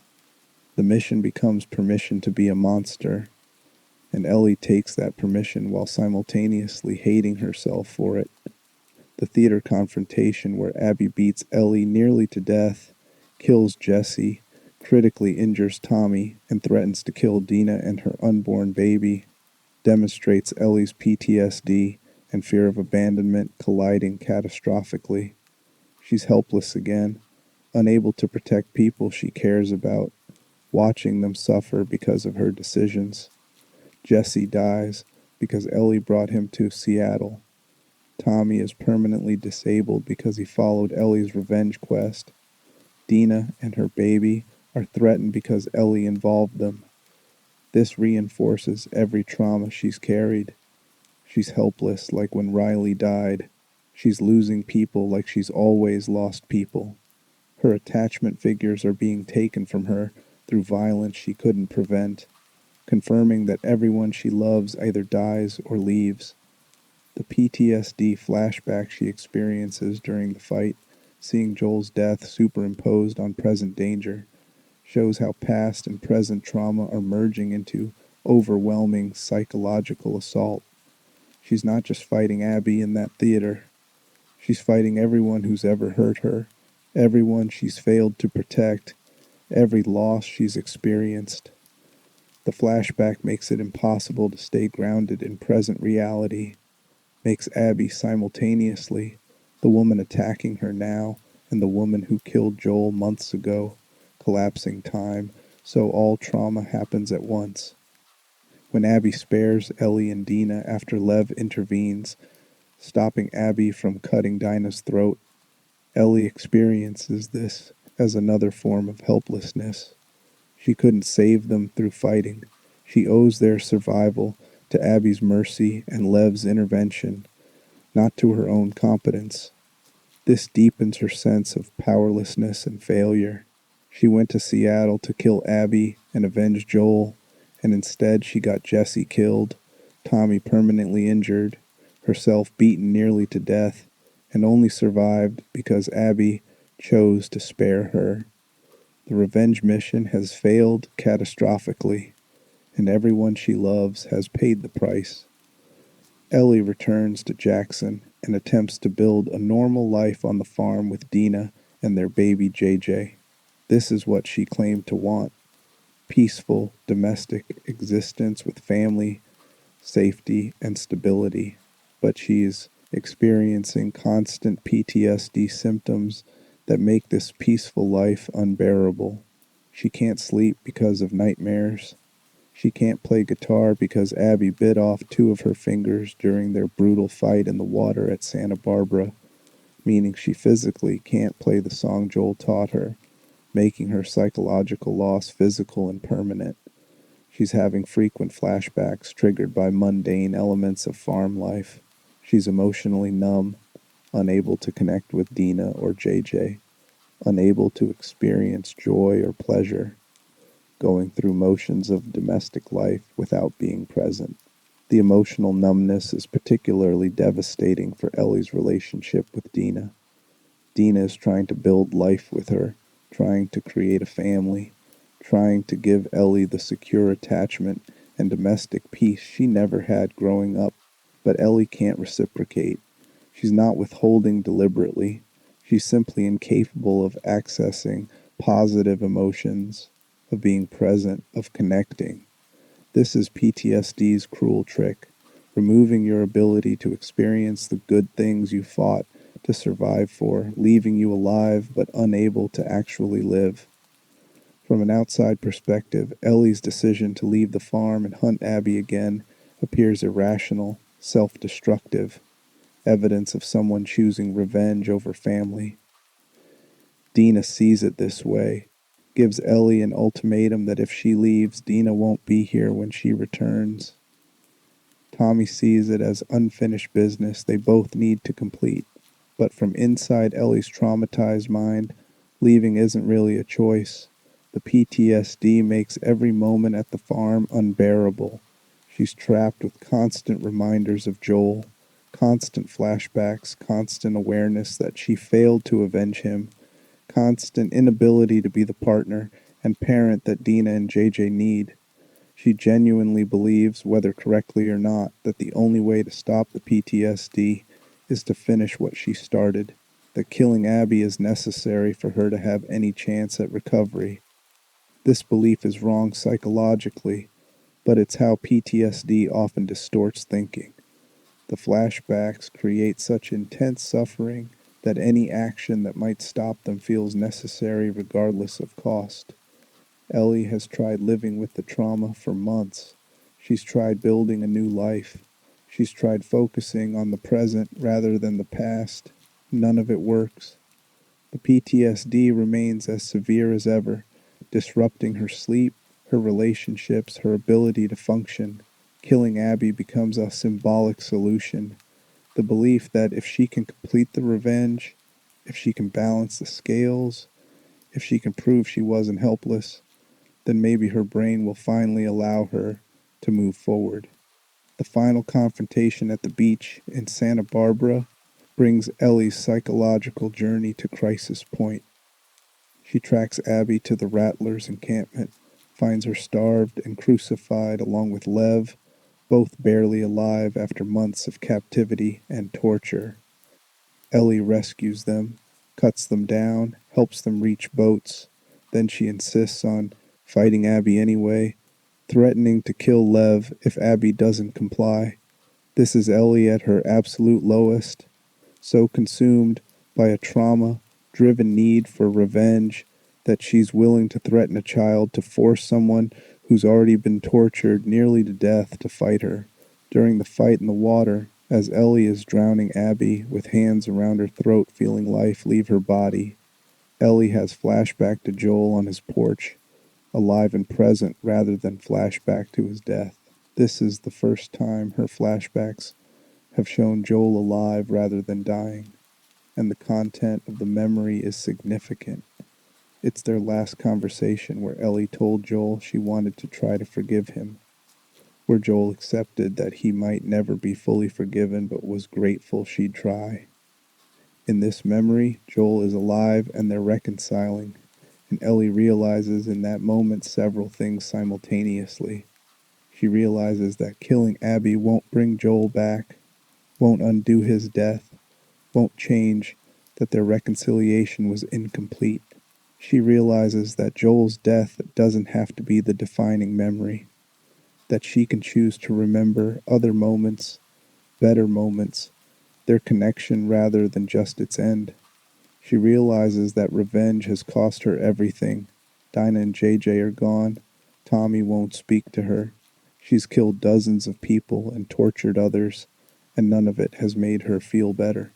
She realizes that her PTSD won't be cured by Abby's death because trauma doesn't work that way. And she realizes that continuing the violence, killing Abby, who's already suffered tremendously, makes Ellie no different from the people who killed Joel. Letting Abby go is Ellie's first genuine step toward trauma processing rather than trauma avoidance. It's acknowledgement that some losses can't be fixed, that revenge doesn't heal wounds, that she has to find another way to live with her grief and guilt and trauma. It's choosing to stop the cycle of violence rather than perpetuate it further. It's recognition that she's become someone she doesn't want to be, and that killing Abby would complete that transformation rather than redeem it. But the cost is immense. She returns to the farm to find Dina gone, having left with JJ because Ellie chose revenge over family. Ellie's fear of abandonment, the core wound she's carried since childhood, has manifested through her own actions. She abandoned them by leaving for Santa Barbara, and now they've abandoned her in return. Her anxious attachment pattern has created exactly what it feared, pushing away the people who loved her, testing the relationship until it broke, ensuring the abandonment she dreaded through behavior driven by that very dread. She tries to play guitar one final time, the guitar Joel gave her, tries to play the song he taught her, but she's missing her ring finger and pinky on her left hand, bitten off by Abby during their final fight at the beach, and she physically cannot play it anymore. The muscle memory is there, the knowledge is there, but her body won't cooperate. This is a perfect metaphor for her entire psychological state. She wants to connect with Joel's memory. She wants to honor what he taught her. She wants to access the positive aspects of their relationship. But trauma has physically and psychologically damaged her to the point where she cannot. The violence she experienced and perpetrated has taken even this from her. She leaves the guitar on the windowsill and walks away from the farm alone. This ending is devastatingly realistic and clinically accurate. Trauma doesn't resolve neatly. Sometimes you learn the right lesson too late to prevent losing everything. Sometimes the psychological damage is permanent. Sometimes you survive but lose your capacity to thrive, left existing rather than living, carrying your trauma forward without the relationships and connections that might make carrying it bearable. Ellie's presentation suggests complex developmental trauma from childhood, institutional care without secure attachment, post-traumatic stress disorder from multiple traumatic events, particularly Joel's death and her revenge violence, survivor's guilt that began with Riley's death and compounds with every subsequent loss, anxious attachment style creating fear of abandonment and relationship testing behaviors, and moral injury from violence she committed during revenge, quest, particularly torture and killing of pregnant women. She demonstrates intrusive re-experiencing of trauma through flashbacks and nightmares, hyperarousal, including hypervigilance, and exaggerated startle response, avoidance of trauma reminders, negative cognitions about self and world, emotional numbness, and inability to experience positive emotions, and profound difficulty maintaining stable relationships despite desperately wanting connection. Her young age means she's experiencing all this without fully developed coping mechanisms, without the emotional regulation skills that typically develop in stable family environments, without the identity formation that happens during adolescence when you have a secure base to explore from.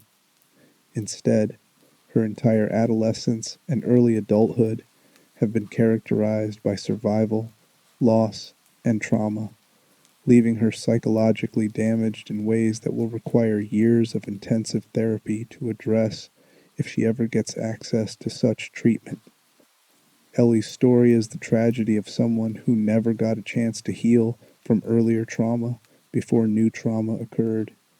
If she'd had therapy after Riley died, maybe she could have processed survivor's guilt and developed healthier attachment patterns. If she'd had a secure caregiver during childhood, maybe she would have developed a secure attachment that made Joel's lies hurt less and made trust easier to rebuild. If Joel had been honest about the hospital earlier, maybe she could have worked through that betrayal before his death compounded it. But the apocalypse doesn't provide time or resources for mental health treatment.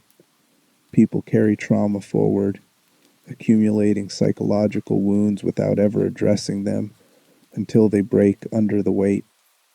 Ellie is breaking throughout part 2, psychologically dismantling from a competent, if damaged, young woman into someone consumed by PTSD and moral injury. Whether she'll find a way to heal or will remain broken forever is left uncertain. What's certain is that she's 19 years old, carrying decades worth of trauma, carrying losses and guilt that would challenge someone with much more psychological development and support, and that burden is destroying her one flashback, one loss, one act of violence at a time.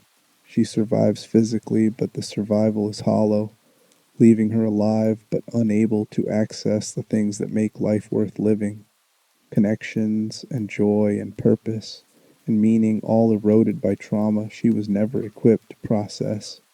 Abby Anderson, when trauma becomes mission and revenge becomes poison. Abby Anderson enters the narrative as antagonist, as the woman who tortures and kills Joel Miller in front of Ellie, as the enemy whose death becomes Ellie's entire purpose for most of Part 2. But as the game reveals Abby's backstory and allows us to experience her perspective, she emerges as perhaps the most complete character study in how PTSD manifests as mission fixation, how revenge fails to resolve trauma, and what recovery might actually look like when someone recognizes that violence has made them into someone they don't want to be. Abby's father, Jerry Anderson, was the Firefly surgeon prepared to operate on Ellie to extract her immunity and develop a vaccine for cordyceps infection. Joel killed him along with everyone else in the Salt Lake City hospital, shooting Jerry directly when he tried to stop Joel from taking Ellie. Abby was close to her father, admired him tremendously, saw him as a heroic doctor, working to save humanity from plague that had killed billions. His murder by Joel creates a traumatic loss that defines the next 4 years of Abby's life completely. Post-traumatic stress disorder doesn't always present as flashbacks and panic attacks and obvious distress. Sometimes PTSD manifests as obsessive focus on mission, particularly when that mission relates directly to the trauma. The mission becomes an organizing principle that gives structure and meaning to life that feels meaningless after traumatic loss. It provides focus that prevents you from having to sit with grief and process it. It gives you something to do with rage and pain that otherwise might turn inward as depression or suicidal ideation. Mission fixation is a psychological defense mechanism that's adaptive in the short term. It keeps you functional and moving forward, but maladaptive long term because it prevents genuine trauma processing.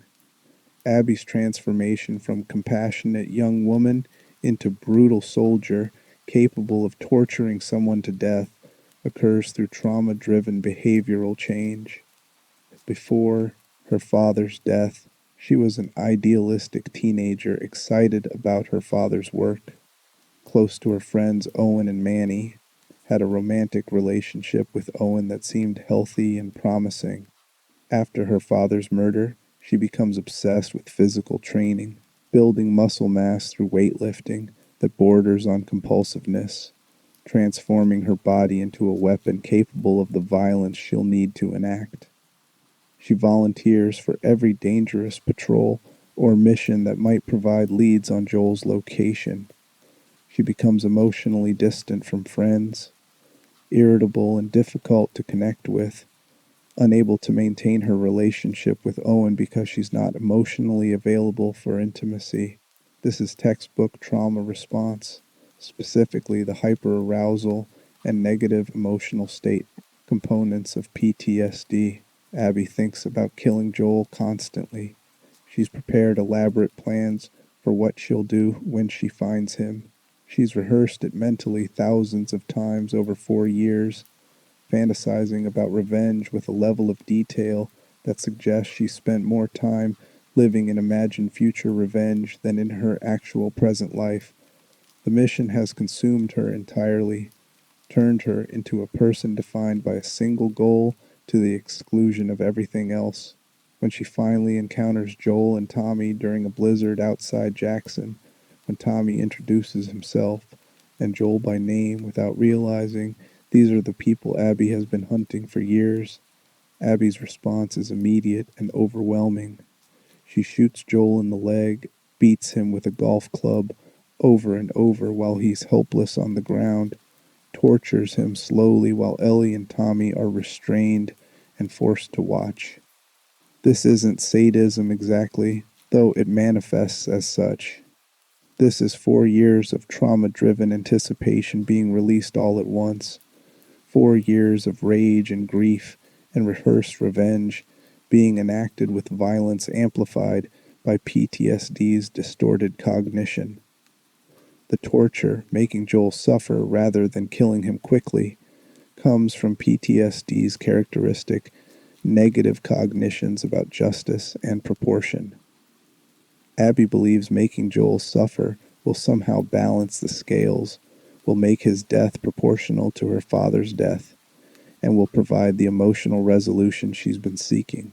This is magical thinking rooted in the trauma brain's desperate attempt to find action that will resolve unbearable psychological suffering. The belief that if she makes him suffer enough, if she inflicts sufficient pain, maybe her own pain will decrease, maybe her nightmares will stop, maybe she'll be able to feel something other than grief and rage.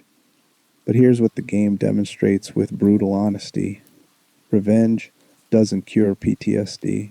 After Abby kills Joel, after she's achieved the goal she's focused on for 4 years, after she's enacted the revenge she rehearsed mentally thousands of times, she experiences no relief whatsoever. The nightmares continue. She still has recurring nightmares about finding her father's body in the hospital, the same nightmare that's haunted her since his death, unchanged by Joel's death. The hyper-arousal doesn't diminish. Her relationships with friends are still strained, still damaged by 4 years of emotional unavailability and mission obsession. The trauma hasn't resolved at all because killing Joel couldn't resurrect her father, couldn't change the fact of his death, couldn't process the trauma itself. Revenge was magical thinking.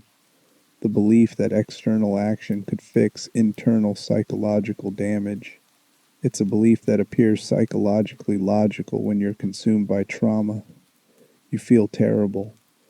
Person X caused the trauma. Eliminating Person X should eliminate the terrible feeling.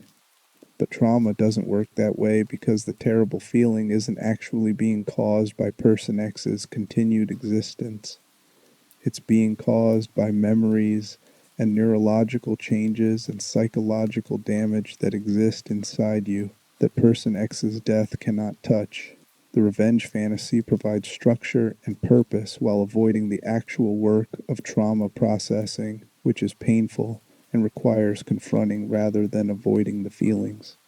Abby's redemption arc begins when she encounters Yara and Lev, two young Seraphites who need help after being injured during WLF patrol. Initially, Abby wants nothing to do with them. They're scars. The enemy helping them is dangerous and violates WLF policy. But something in their vulnerability, particularly Lev's situation as transgender boy rejected by his cult and hunted by his own people, resonates with Abby in ways she doesn't fully understand initially. She helps them reach safety, then can't stop thinking about them, returns to check on them despite it being tactically foolish. This is the beginning of psychological transformation. Helping Yara and Lev becomes a new mission, but fundamentally different from the revenge mission. This mission involves protecting rather than destroying, building rather than tearing down, connecting rather than isolating, giving rather than taking. The psychological shift from revenge mission to protection mission creates space for different emotional experiences. Revenge kept Abby focused on the past, on her father's death, on her rage. Protection focuses her on the present and future, on keeping Yara and Lev alive, on planning for their safety.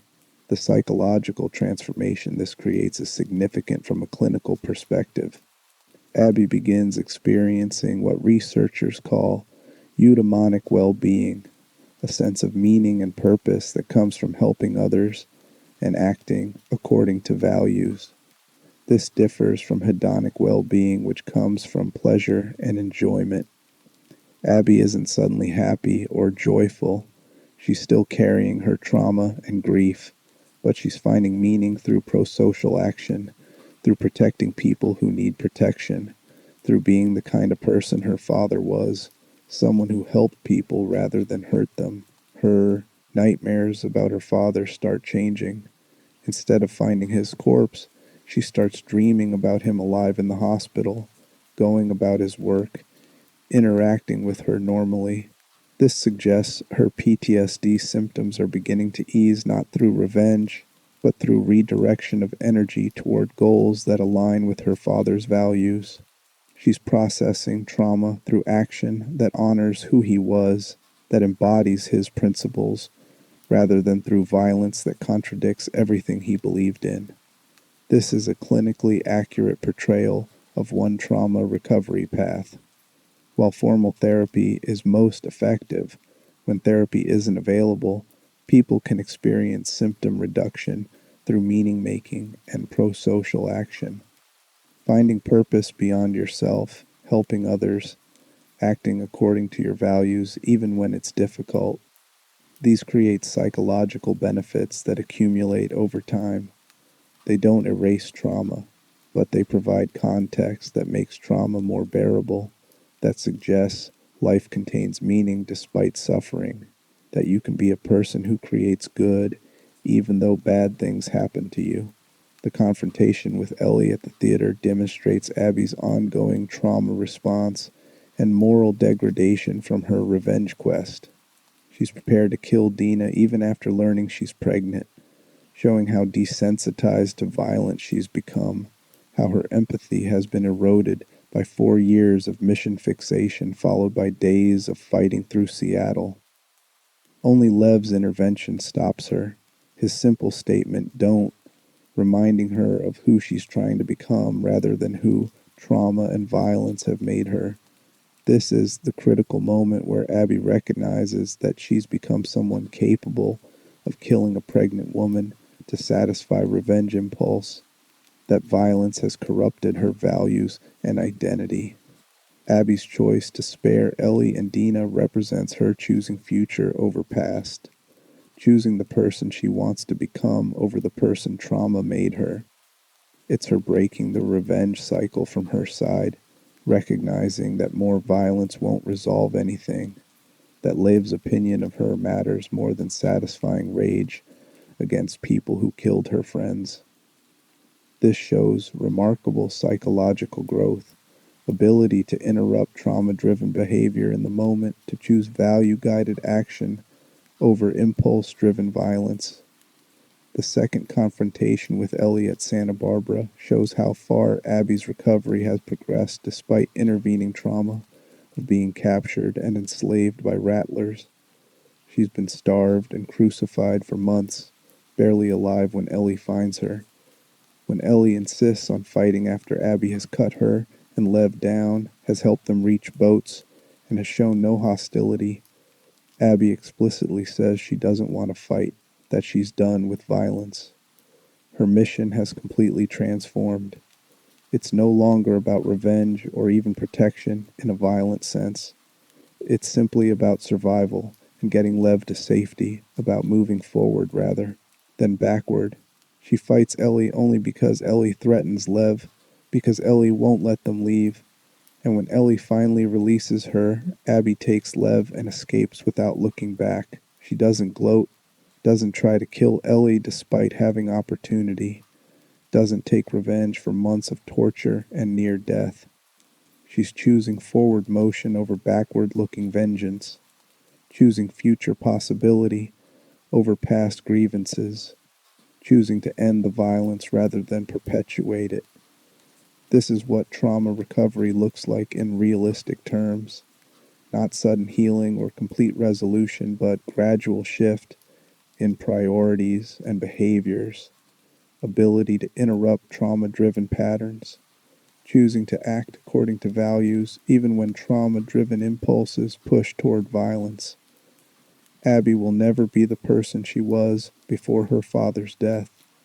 That version of her ended in the hospital, but she's becoming a different person than trauma and revenge made her, someone who protects rather than destroys, who builds connections rather than isolates in rage, who can choose compassion even after experiencing tremendous suffering. The psychological concepts at play in Abby's arc include post-growth after trauma, the phenomenon where some people develop increased psychological strengths after traumatic experiences, not because trauma is good, but because working through trauma sometimes creates capacities that didn't exist before. Abby develops a capacity for self-sacrifice and protection of others that exceeded what she showed before trauma. She develops the ability to recognize when her behavior contradicts her values and to change course.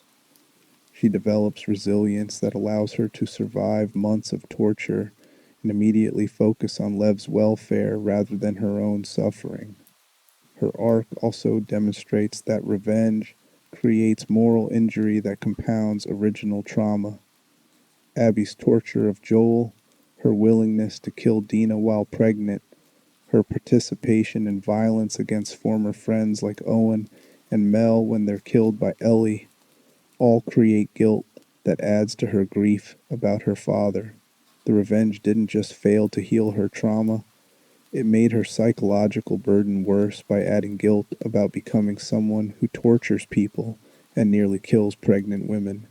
Recovery requires not just processing original trauma, but also processing moral injury from revenge actions, accepting that she did terrible things, even though she had reasons, learning to live with guilt while choosing different behaviors going forward.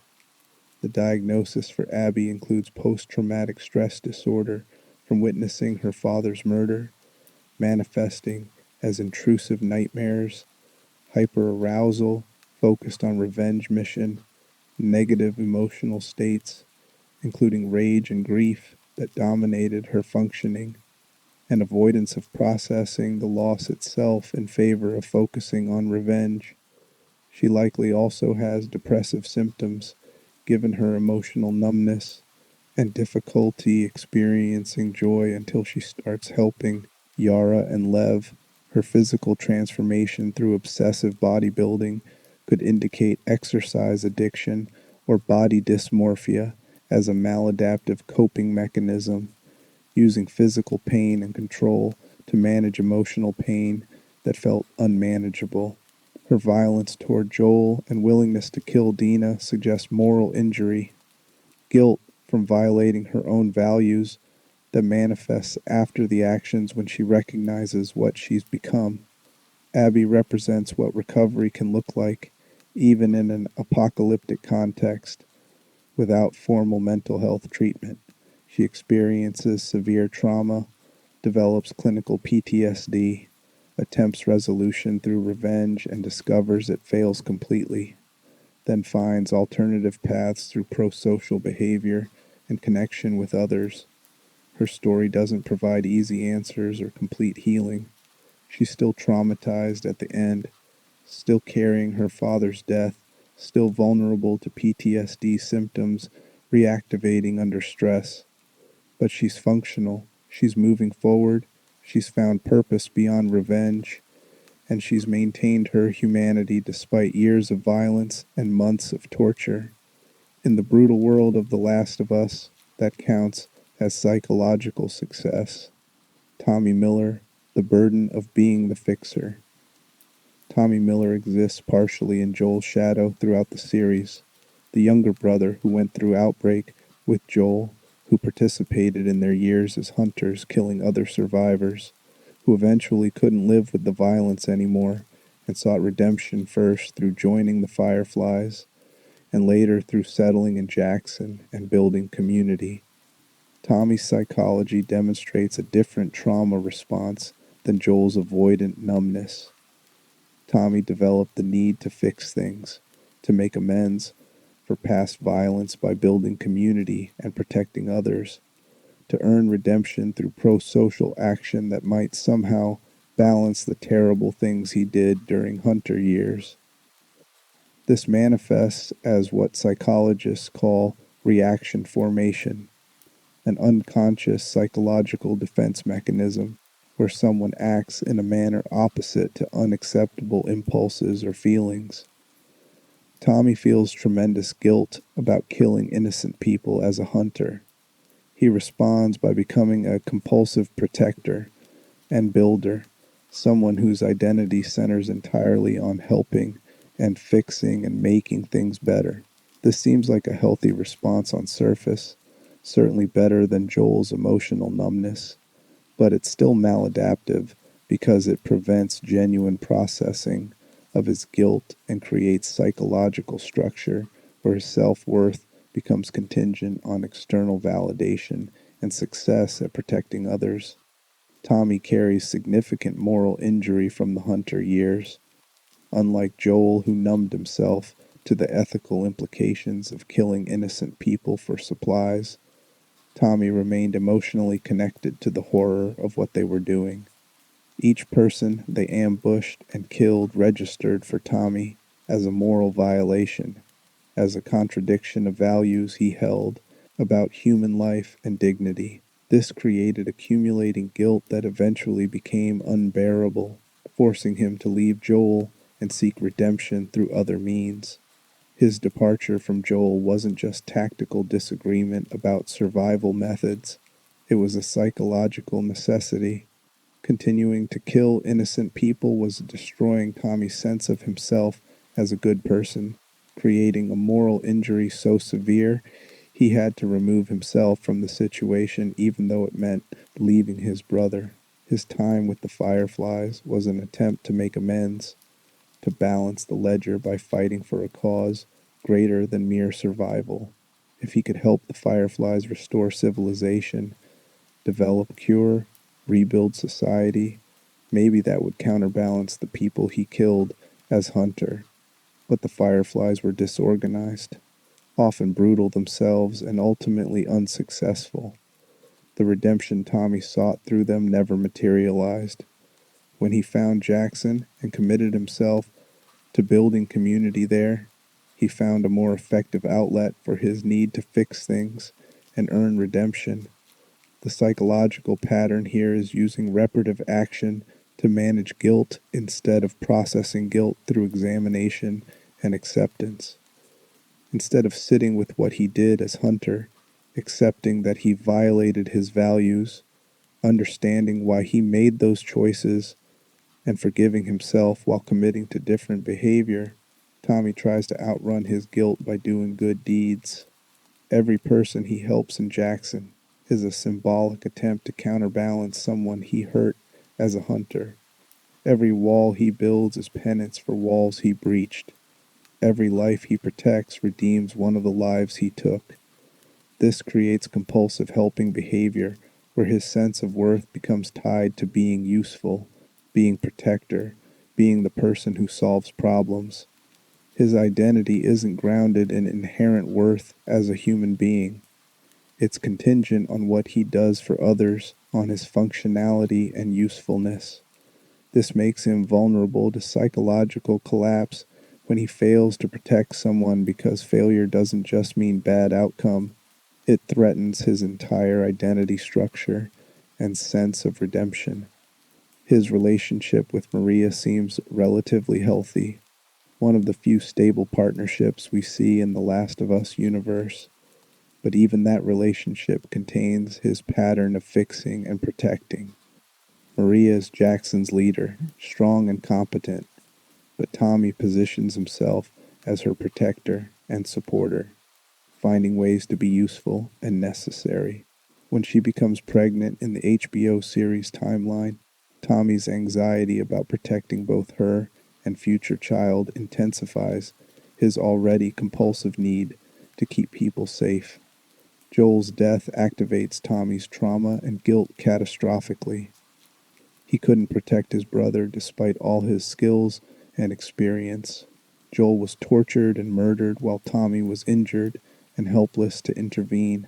The one family member he had left, the brother he'd survived the outbreak with, is dead because Tommy failed to protect him.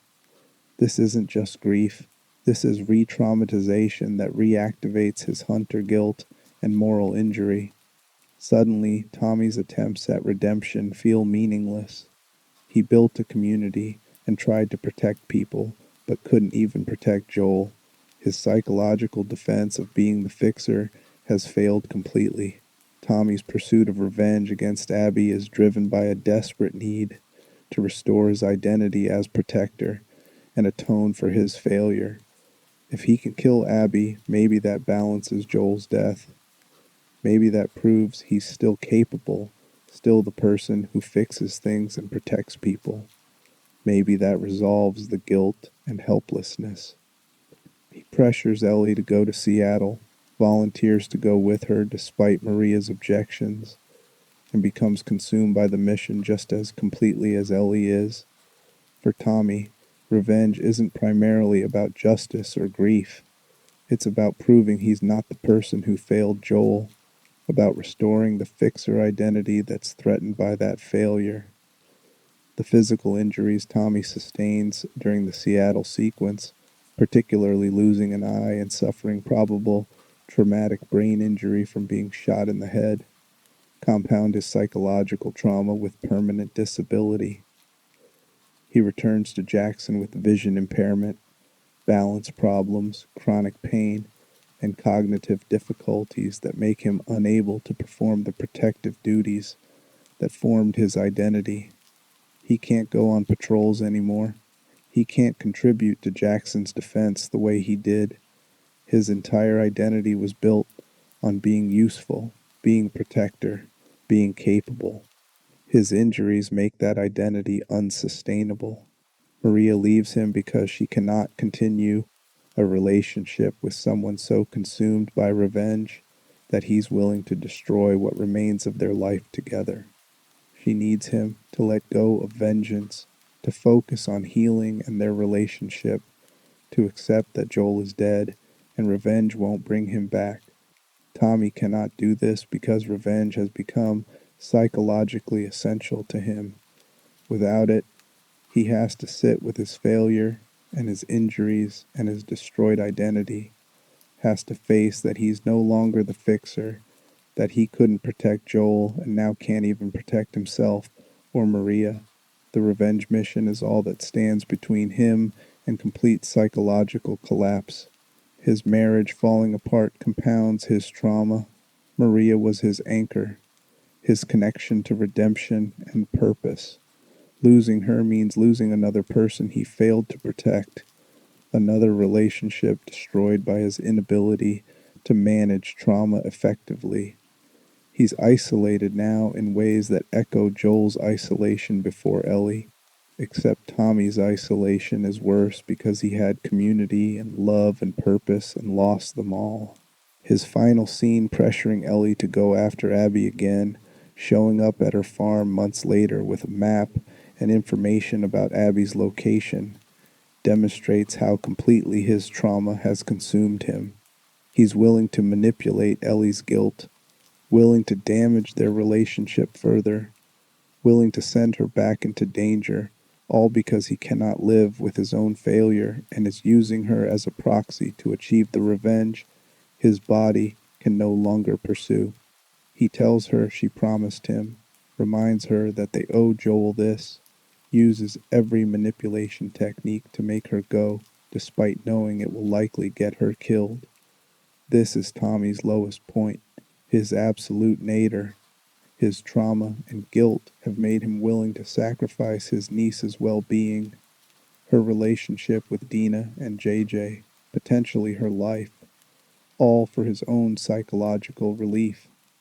The man who built his identity on protecting people is now actively harming the person he loves to serve his revenge obsession.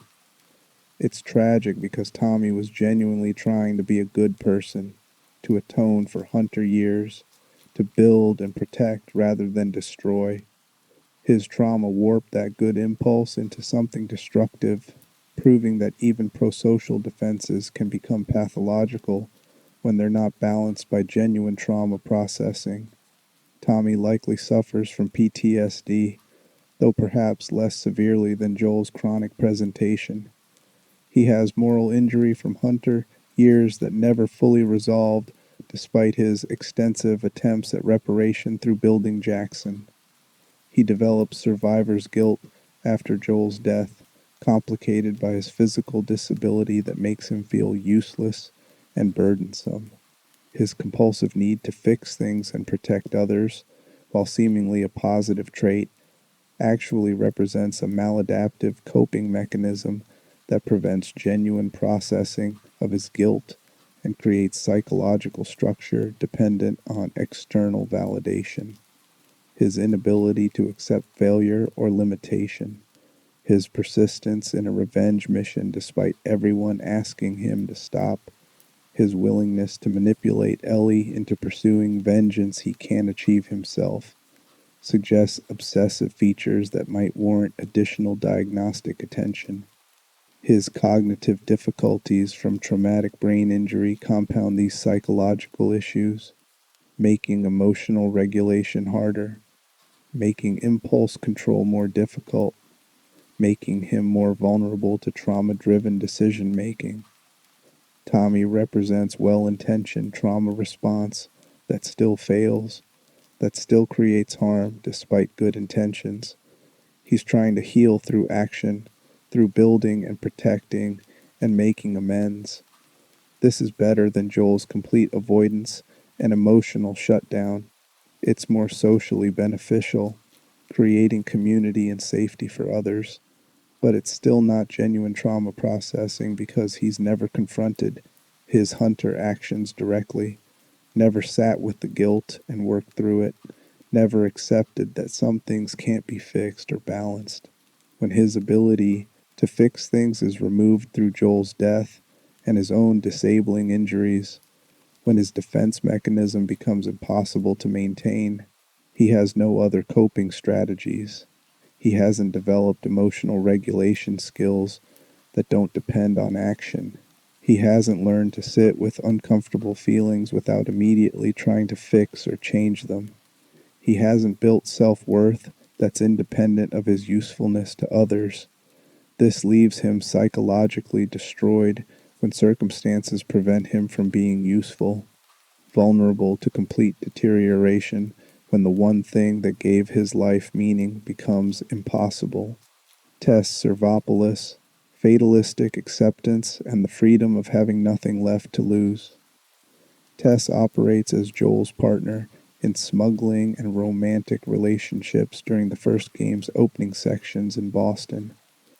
While the game leaves their romantic involvement somewhat ambiguous, the HBO adaptation makes their sexual and emotional relationship explicit.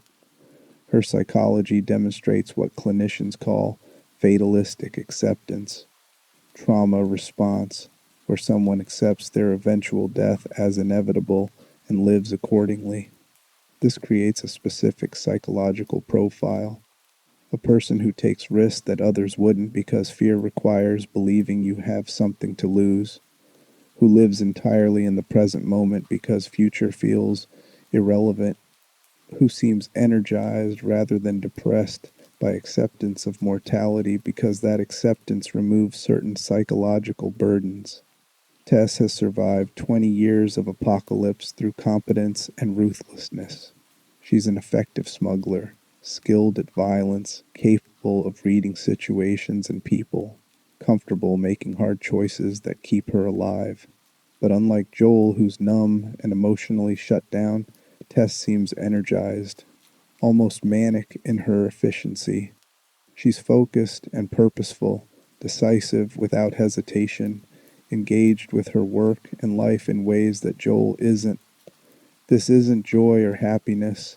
This is psychological freedom that comes from no longer fearing death, from accepting mortality so completely that it removes the anxiety about staying alive that constrains most people's behavior. When Tess is bitten during the museum escape with Ellie, her response demonstrates her fatalistic psychology with perfect clarity. She doesn't panic, doesn't mourn, doesn't try to deny reality or bargain for more time. She immediately accepts that she's going to turn into infected, calculates how much time she has before the infection takes over, and determines how to make her death meaningful. She tells Joel to take Ellie to the Fireflies, tells him this is what they're doing now, sacrifices herself, buying them time to escape by staying behind to fight approaching soldiers and infected. This reveals that Tess has been psychologically prepared for death all along, probably for years. The infection isn't disrupting the life she was attached to or the future she was planning for. It's providing the ending she's been expecting, the death she's known was coming eventually. Her decision to sacrifice herself isn't impulsive heroism or sudden nobility. It's controlled dying, taking agency over death that she knows is imminent, choosing how and why she dies rather than leaving it to chance. This suggests Tess has been living with death acceptance for a long time, approaching each day as potentially her last, maintaining no illusions about long-term survival. This psychological pattern often develops in people who've survived extended trauma and loss. They've had so many close calls with death, lost so many people they cared about, endured so much suffering that continued survival feels temporary rather than secure. They stop planning for a long-term future because they don't believe they have one. They take dangerous risks because fear requires believing you might survive to regret your choices, and they're not convinced they will. They experience each day as borrowed time, not something they're owed, but something they're temporarily experiencing before the inevitable end. Tess operates with this fatalistic worldview throughout her screen time. She takes jobs that Joel considers too risky. She's willing to threaten Robert and his men even when outnumbered. She agrees to transport Ellie across dangerous territory for promised payment that might not materialize. She makes decisions based on immediate tactical calculation without apparent consideration of long-term consequences. This isn't recklessness exactly. It's operating with a different risk assessment than most people use, one that doesn't weight potential death as the ultimate negative outcome because death is accepted as inevitable anyway. Her relationship with Joel is based on mutual brokenness and present moment existence rather than hope for a future together. They're partners in survival, in smuggling business, probably in bed, but they're not building toward anything. There's no discussion between them of retirement or dreams or plans for what they'll do when things get better. They both know things won't get better, that they'll die violently at some point, that the best they can hope for is dying well, dying with some purpose or meaning rather than randomly. This creates relationships based on the present moment and shared competence rather than emotional intimacy or future planning. The depth of Tess's care for Joel only becomes fully apparent when she's dying. Her final words telling him to take Ellie, telling him that this is the thing they're doing now because they owe it to Ellie, reveal that she cares about him deeply enough to use her death to push him toward purpose. She's arranging things for his survival and giving him a mission that might prevent him from returning to complete emotional shutdown after she's gone. She's showing more care for him in death than she perhaps showed openly while alive, because her fatalistic acceptance made expressions of hope or future planning feel false. Her death is tragic but psychologically consistent. She lived as though death was coming, accepted it would likely be violent, made peace with it in advance. When infection forced immediate confrontation with mortality, she'd been carrying awareness of all along. She met it on her terms, controlling the one thing she could control, which was how she died and what her death accomplished. She died buying time for Joel and Ellie, died with purpose, died in combat rather than helplessly, died having made a final meaningful choice. Tess likely had PTSD from the outbreak and subsequent trauma of 20 years of survival, major depressive disorder manifesting as fatalistic thinking and reduced fear response, and possibly survivor's guilt that contributed to her acceptance of death as an appropriate end. She viewed her continued survival as a temporary state rather than ongoing life worth protecting. This isn't active suicidal ideation. She wasn't seeking death or planning suicide, but she wasn't avoiding death either. She existed in a psychological space between living and dying, functional and competent but disconnected from her own future, effective at survival but empty of hope that survival might eventually lead to life worth living. Her psychology demonstrates how apocalyptic trauma can create acceptance of death that looks like strength but actually represents loss of hope. Tess was capable and brave and made meaningful sacrifices, but she also exemplifies someone so damaged by trauma that she couldn't imagine a future beyond violence and death, couldn't access hope that tomorrow might be different from today, couldn't protect herself psychologically by maintaining belief that life might eventually improve. Her fatalistic acceptance made her effective in crisis, but also revealed the psychological cost of 20 years without hope, 20 years of expecting death, 20 years of surviving without living. Because you're still here, now we can get darker. We're nearly 2 hours into this examination of broken minds trying to survive a broken world. And if you're still here, you understand that The Last of Us isn't really about fungal infection or societal collapse. It's about what happens to human psychology when every defense mechanism fails, when every attachment ends in loss, when every choice requires sacrificing part of yourself or someone else. But there's a pattern beneath all these individual diagnoses that's even more disturbing, a pattern that reveals the true horror of apocalyptic mental health. The game demonstrates that recovery requires resources that don't exist in this world, that mental illness becomes a permanent condition without treatment infrastructure, that traumatized people create more trauma in an infinite cycle that has no resolution. Consider what mental health treatment actually requires in normal circumstances. It requires a safe, stable environment where you're not constantly in survival mode, where you can afford to be vulnerable and experience difficult emotions without immediate danger. It requires trained professionals, therapists, who understand trauma and no evidence-based treatments, psychiatrists who can prescribe and monitor medications when necessary. It requires time dedicated to processing rather than surviving, regular therapy sessions over months or years, time to do homework assignments and practice coping skills, and gradually work through traumatic memories. It requires medication for conditions that benefit from pharmaceutical intervention, antidepressants for depression, anti-anxiety medications for severe anxiety, mood stabilizers for certain conditions, medications that need to be manufactured consistently and prescribed appropriately and taken as directed. It requires community support that doesn't judge or stigmatize mental illness, friends and family who understand you're working on psychological healing and provide patience and encouragement. It requires hope that recovery is possible, belief that working on your mental health will eventually lead to improvement, trust in a process that takes time and effort. The Last of Us world provides almost none of this.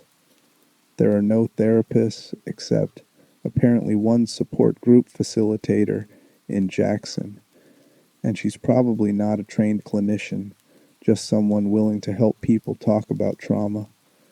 There are no psychiatric medications being manufactured. The pharmaceutical industry collapsed with civilization. There's no safety that would allow someone to be vulnerable enough to process trauma effectively. Even in Jackson's relative stability, there are constant threats from infected and raiders, constant need to maintain defensive readiness, constant awareness that violence could erupt any moment. There's no time when you're not focused on immediate survival needs to engage in long-term healing work. Even in quarantine zones or established settlements, people work constantly to meet basic needs, to acquire food and maintain shelter and protect themselves. There's no leisure time for therapy appointments or self-care practices or the kind of rest that healing requires. There's minimal community support because everyone is traumatized, everyone is struggling, no one has excess emotional resources to support others' healing when they're barely managing their own survival. And there's very little hope that recovery is possible because nothing improves. 20 years after the outbreak, the world is still deadly, still characterized by constant threat, still requiring violence and moral compromise to survive. People who try to build better futures, like the Fireflies, fail repeatedly. Attempts at restoration of civilization collapse. The message is that this is a permanent condition, that the world won't get better, that you'll never return to safety and stability that would make healing possible. This means everyone carrying PTSD, depression, attachment disorders, moral injury, survivors, guilt, any mental health condition will carry it for life. There's no path to recovery. The best they can hope for is management through maladaptive coping mechanisms that keep them functional but don't actually heal anything. Joel's emotional numbness manages his PTSD by preventing him from feeling anything, but it doesn't heal his trauma or resolve his grief. Ellie's violence manages her helplessness by giving her illusion of control, but it doesn't process her losses or build secure attachments. Abby's mission fixation manages her grief by giving her purpose, but until she shifts to a pro-social mission, it doesn't reduce her PTSD symptoms at all. None of these are healing. They're just different ways of surviving while broken, different strategies for continuing to function despite psychological damage that would be treatable in normal circumstances but remains permanently disabling in apocalypse. The mental illnesses become chronic conditions that shape entire lives, that determine what people can experience and achieve, that limit their capacity for connection and joy and meaning. The cycle continues and amplifies because traumatized people make traumatic decisions. Joel's PTSD and attachment disorder lead him to doom potential vaccine development, creating trauma for Ellie, who wanted her immunity to have meaning, creating trauma for Fireflies, who lost years of work, creating trauma for Abby, who lost her father. Ellie's trauma drives a revenge quest that traumatizes everyone involved, kills dozens of people who had their own stories and relationships, and people who loved them, creates new trauma for Abby and Liv, who are hunted across Seattle. Abby's trauma drove her to torture Joel, creating trauma for Ellie and Tommy, who watched helplessly. Every act of trauma-driven violence creates new victims with new trauma who will make new trauma-driven decisions that create more victims. There's no breaking the cycle because breaking it would require healing, and healing is impossible without resources that don't exist. The trauma spreads through human populations like infection, transmitted through violence and loss rather than bites, creating psychological damage that's permanent without treatment that's unavailable. The game also demonstrates that good intentions don't prevent trauma-driven harm. Every major character is trying to do what they think is right according to their values and understanding. Joel is trying to protect someone he loves from being killed for her immunity. Ellie is trying to achieve justice for Joel's murder and end her PTSD symptoms. Abby is trying to avenge her father and later protect Lev from people hunting him. The Fireflies are trying to save humanity through vaccine development. But all their trauma-driven decisions create more harm than good, more suffering than resolution, more trauma than healing. This is psychological horror, more profound than any infected encounter. Watching people you care about make terrible decisions driven by untreated mental illness, knowing they're going to create catastrophe, unable to stop them because their trauma has compromised their judgment too severely to respond to reason. Joel can't hear that maybe Ellie would choose to sacrifice herself for a vaccine. His attachment disorder and PTSD make that option psychologically impossible regardless of ethical arguments. Ellie can't hear that revenge won't cure her PTSD. Her trauma brain is convinced that killing Abby is the only path to relief. The question the game refuses to answer definitively is whether any of them could have made different choices, whether their mental illnesses remove their moral responsibility for harm they cause. Does Joel's PTSD and attachment disorder excuse dooming vaccine research? Does Ellie's complex trauma excuse the people she killed during revenge? Does Abby's PTSD justify torturing Joel? The game presents these as psychological realities, showing how trauma drives behavior through mechanisms that are clinically documented, while leaving moral judgment ambiguous. This is clinically accurate because mental illness explains behavior without necessarily excusing it, but it's narratively frustrating because we want clear answers about who's right and wrong. The pattern that emerges is that the apocalypse doesn't just kill people physically, it kills psychological capacity for health and flourishing. The survivors aren't living, they're existing in prolonged dying, their minds degrading under accumulated trauma, their capacity for joy and connection eroding year by year, their choices becoming progressively more desperate and harmful. The infected are obvious horror, people turned into monsters by fungus that destroys their brains. But the survivors are subtle horror, people turning into monsters through trauma, losing their humanity not to cordyceps, but to PTSD, depression, moral injury, and attachment disorders that twist them into versions of themselves that would horrify who they were before the outbreak. And the game gives us no hope that this cycle can be broken within existing systems. Ellie lets Abby go, which is progress, genuine psychological growth, and interruption of trauma-driven violence. But she returns to find she's lost everything anyway. Dina and JJ are gone. Tommy won't speak to her. She's alone with her trauma and no support. Abby escapes with Lev, but they're still traumatized, still carrying everything they've lost and done, still vulnerable to PTSD symptoms reactivating under stress. Tommy is broken permanently, his body and mind and marriage destroyed. Joel is dead. Jesse is dead. Yara is dead. Tess is dead. Riley is dead. Sam and Henry are dead.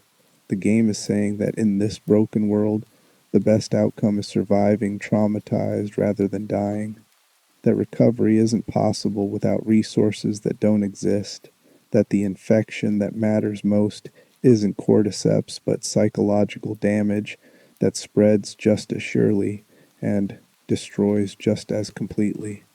The survivors carry diagnostic criteria for multiple mental health conditions, untreated and untreatable, functional enough to keep surviving, but damaged enough that survival feels like prolonged torture rather than continued living.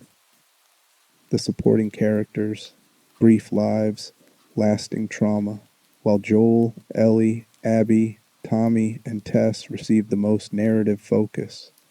The supporting characters throughout the Last of Us universe demonstrate the ubiquity of mental illness in an apocalyptic context. Every person we encounter carries trauma, exhibits symptoms, and demonstrates psychological damage. These aren't just background characters providing plot functions, they're brief glimpses into how survival affects different people, how various pre existing vulnerabilities combine with apocalyptic stress to create specific presentations. Bill and Frank, paranoia, love, and choosing death together. Bill represents an extreme trauma response of complete isolation and paranoid self-reliance taken to its logical conclusion. He survived the outbreak by immediately isolating himself in a small Massachusetts town, fortifying entire neighborhoods with elaborate defense systems, including tripwires, bombs, electric fences, creating fortresses where he could survive alone indefinitely. This is avoidant attachment taken to a pathological extreme, where trust has been so thoroughly destroyed that the only safety comes from eliminating need for other people entirely. Bill's psychology centers on control as defense against vulnerability.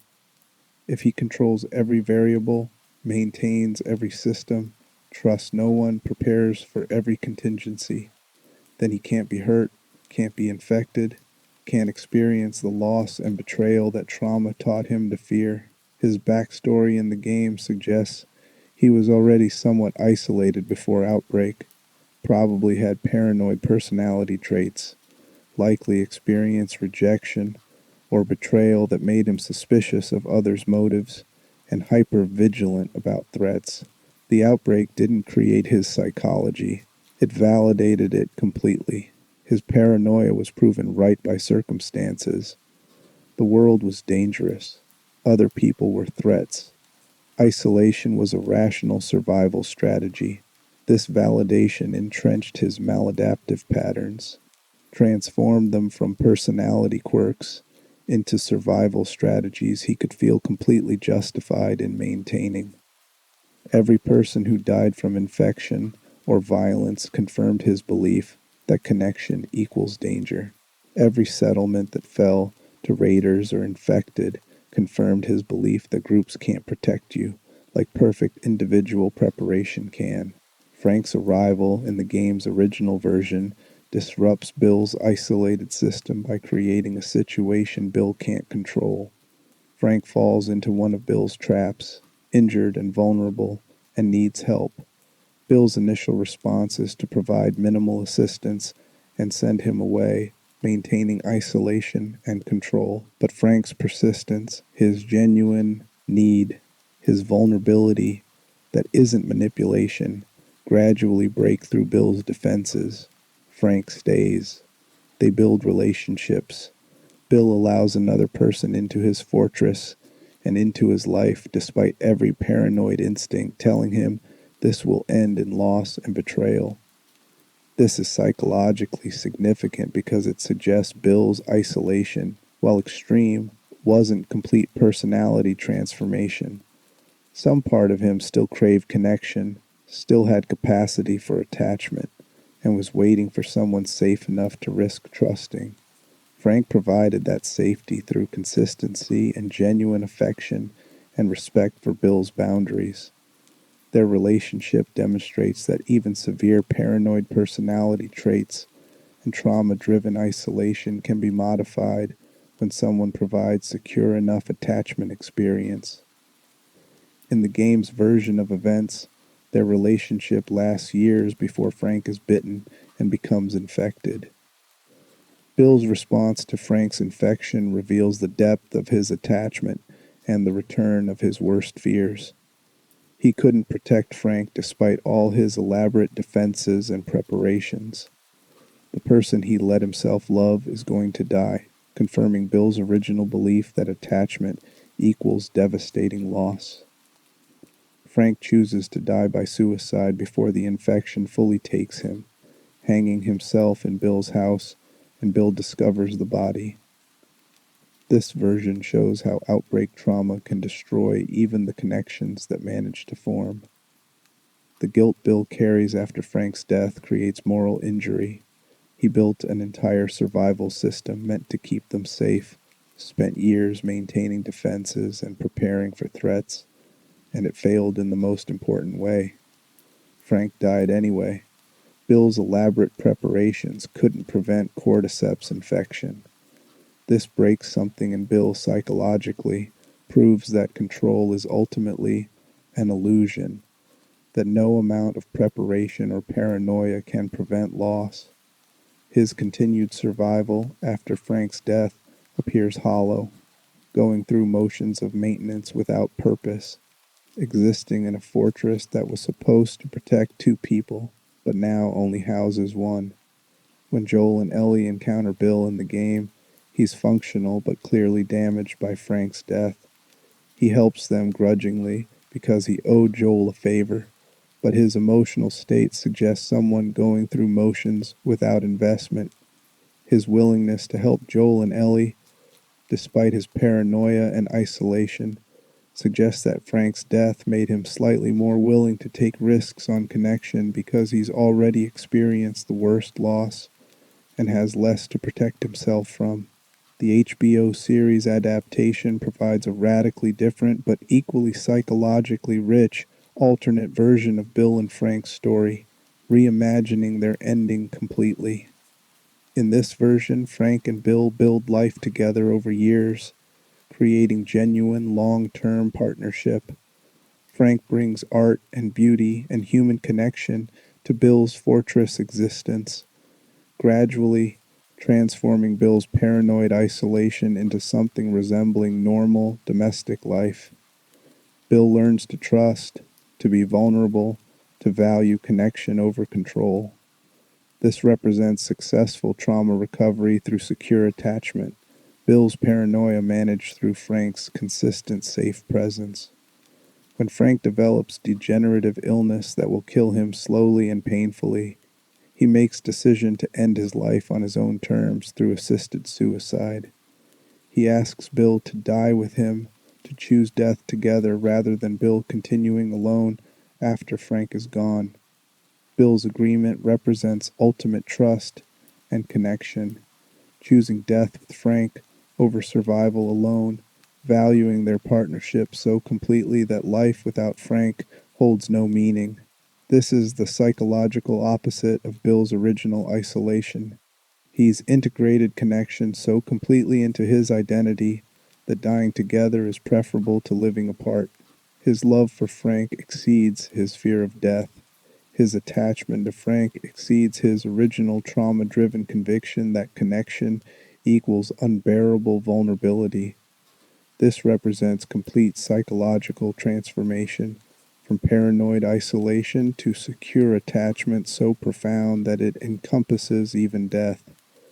Both versions of Bill's story demonstrate trauma recovery through relationships. In the game version, Bill's isolation is modified by Frank's presence until Frank's death re-traumatizes him. In the show version, Bill's transformation is complete enough that he chooses shared death over isolated survival. The difference is how long the secure attachment lasts and whether it ends through infection or illness, but both demonstrate that even severe paranoid personality traits and trauma-driven isolation can be healed through consistent, secure relationships. Bill likely has paranoid personality disorder, or at minimum paranoid personality traits, including pervasive distrust of others, preoccupation with doubts about loyalty, reluctance to confide in others, interpretation of benign actions as threatening, persistent bearing of grudges, and perception of attacks on character that aren't apparent to others. He has anxiety disorders, likely generalized anxiety disorder, given his constant worry and hypervigilance, possibly specific phobias around infection and contamination.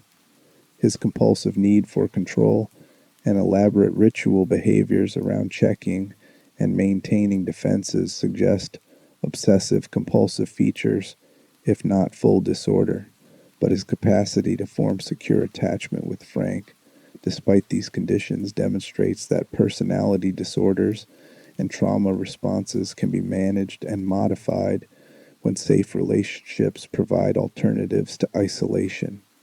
Frank's patience and consistency and genuine affection gave Bill experience of secure attachment that contradicted his paranoid beliefs, allowed him to gradually trust, gave him reason to value connection over control.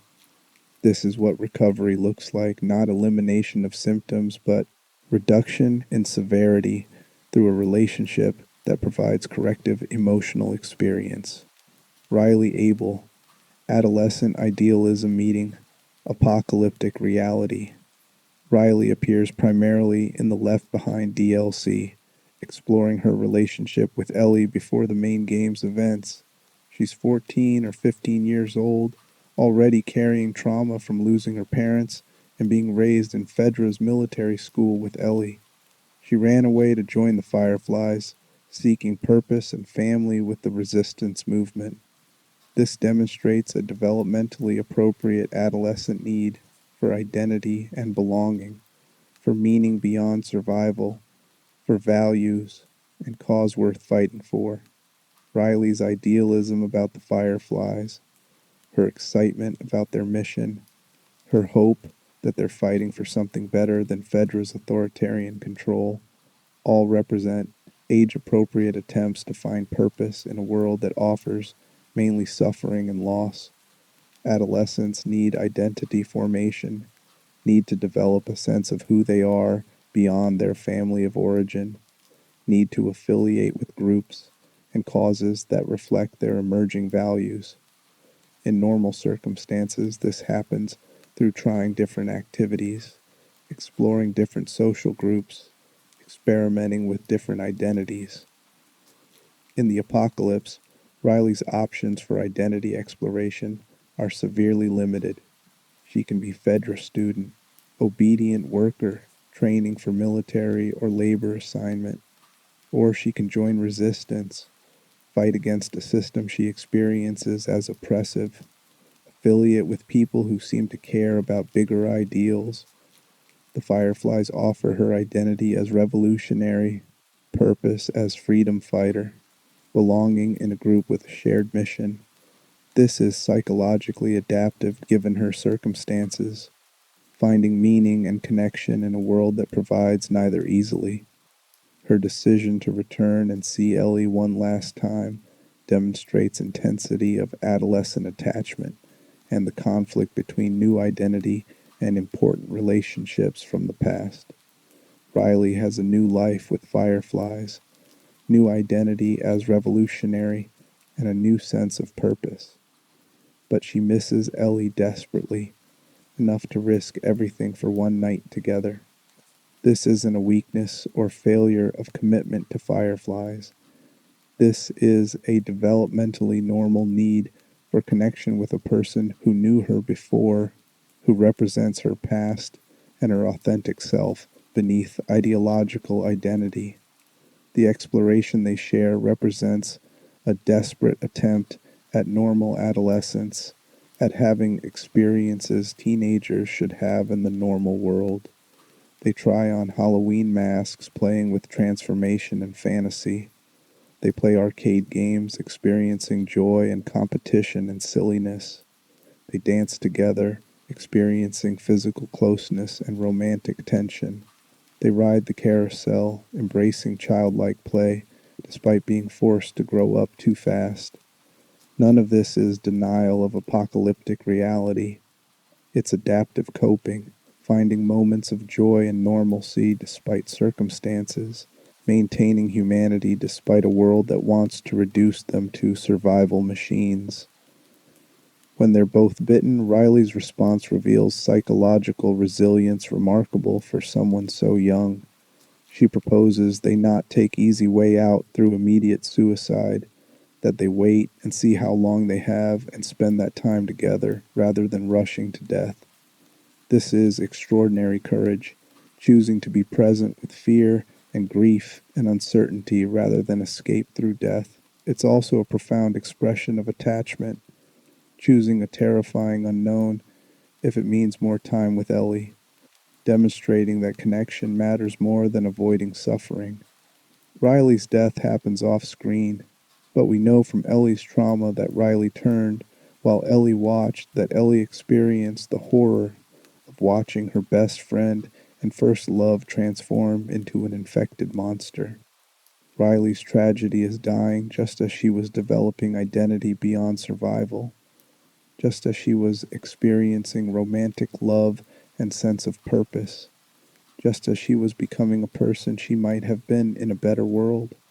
The apocalypse doesn't spare young people from trauma and death simply because they're young. It doesn't give them time to grow up before taking them. Riley likely had adjustment disorder from her parents' deaths, a normal grief response that would resolve with time and support in normal circumstances, but became complicated by lack of support and ongoing trauma exposure. She possibly had ADHD given her impulsivity and risk-taking and difficulty following rules, though these could also be normal adolescent traits or adaptive responses to restrictive environments. Her search for meaning through fireflies was healthy psychological development, seeking purpose and values beyond mere survival, exactly what adolescents should do. Her attachment to Ellie was secure despite difficult circumstances, demonstrating capacity for intimacy and emotional regulation that suggests she had positive early attachment experiences before losing her parents. Her death represents loss not just of one person but of potential, of who she might have become if given the chance to grow up and develop fully. She died at 14 or 15, her brain still developing, her identity still forming, her entire adult life ahead of her that will never happen. Henry and Sam, brotherhood, impossible choices, and murder-suicide. Henry and Sam, the brothers Ellie and Joel encounter in Pittsburgh, demonstrate both secure sibling attachment and psychological impact of impossible responsibility. Henry is the older brother trying to protect Sam, who is younger and in the HBO show's version, deaf and communicates through sign language, requiring additional care and protection in a world where disability creates extra vulnerability. In the game, Sam is simply a young boy around 13 or 14 years old. This responsibility weighs heavily on Henry, becomes his entire identity and purpose, shapes every decision he makes. Henry made a morally questionable deal with Fedra collaborators to get medicine or treatment for Sam when he was sick, betraying his resistance group's leader and causing deaths of people who trusted him, people who were fighting against the same oppressive system Henry had aligned with. This creates moral injury, damage to his sense of self as a good person. Henry knows his betrayal led to others' deaths. He knows he prioritized Sam over broader ethical obligations to his group. He knows he violated trust and got people killed, but he also knows he couldn't make a different choice, that Sam would have died without the medicine, that choosing between Sam's life and loyalty to the group was an impossible dilemma with no right answer.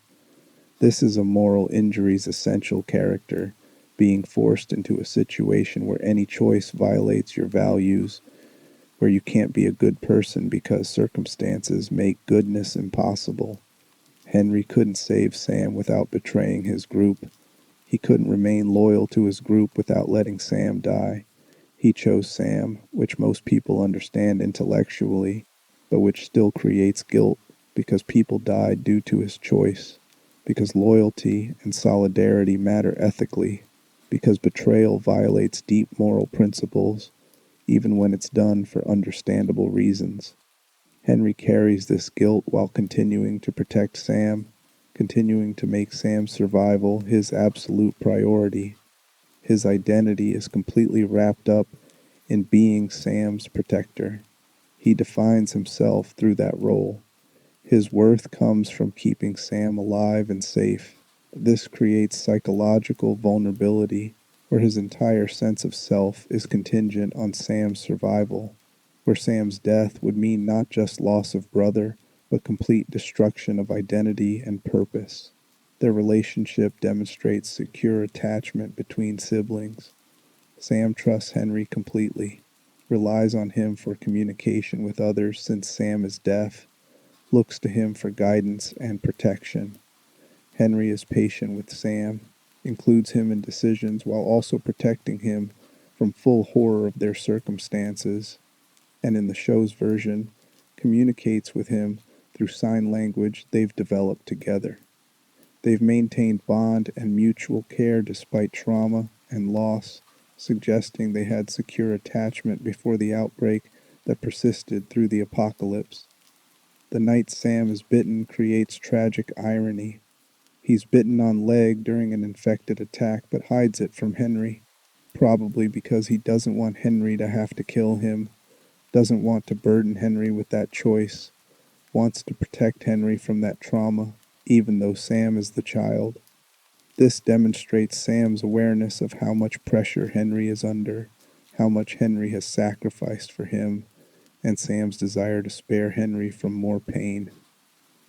It's heartbreaking recognition of reversed caretaking, where Sam is trying to care for Henry emotionally by hiding his infection. When Sam turns overnight and attacks Ellie, Henry shoots his own brother to protect Ellie, then immediately turns the gun on himself. This happens within seconds, rapid escalation from waking to Sam attacking to Henry killing Sam to Henry killing himself. This is catastrophic psychological trauma compressed into moments, killing a person you've devoted your entire existence to protecting, then losing all will to continue living because that person was your entire purpose and identity. Henry's suicide isn't impulsive or irrational from his psychological perspective. It's the logical conclusion of life structured entirely around protecting Sam.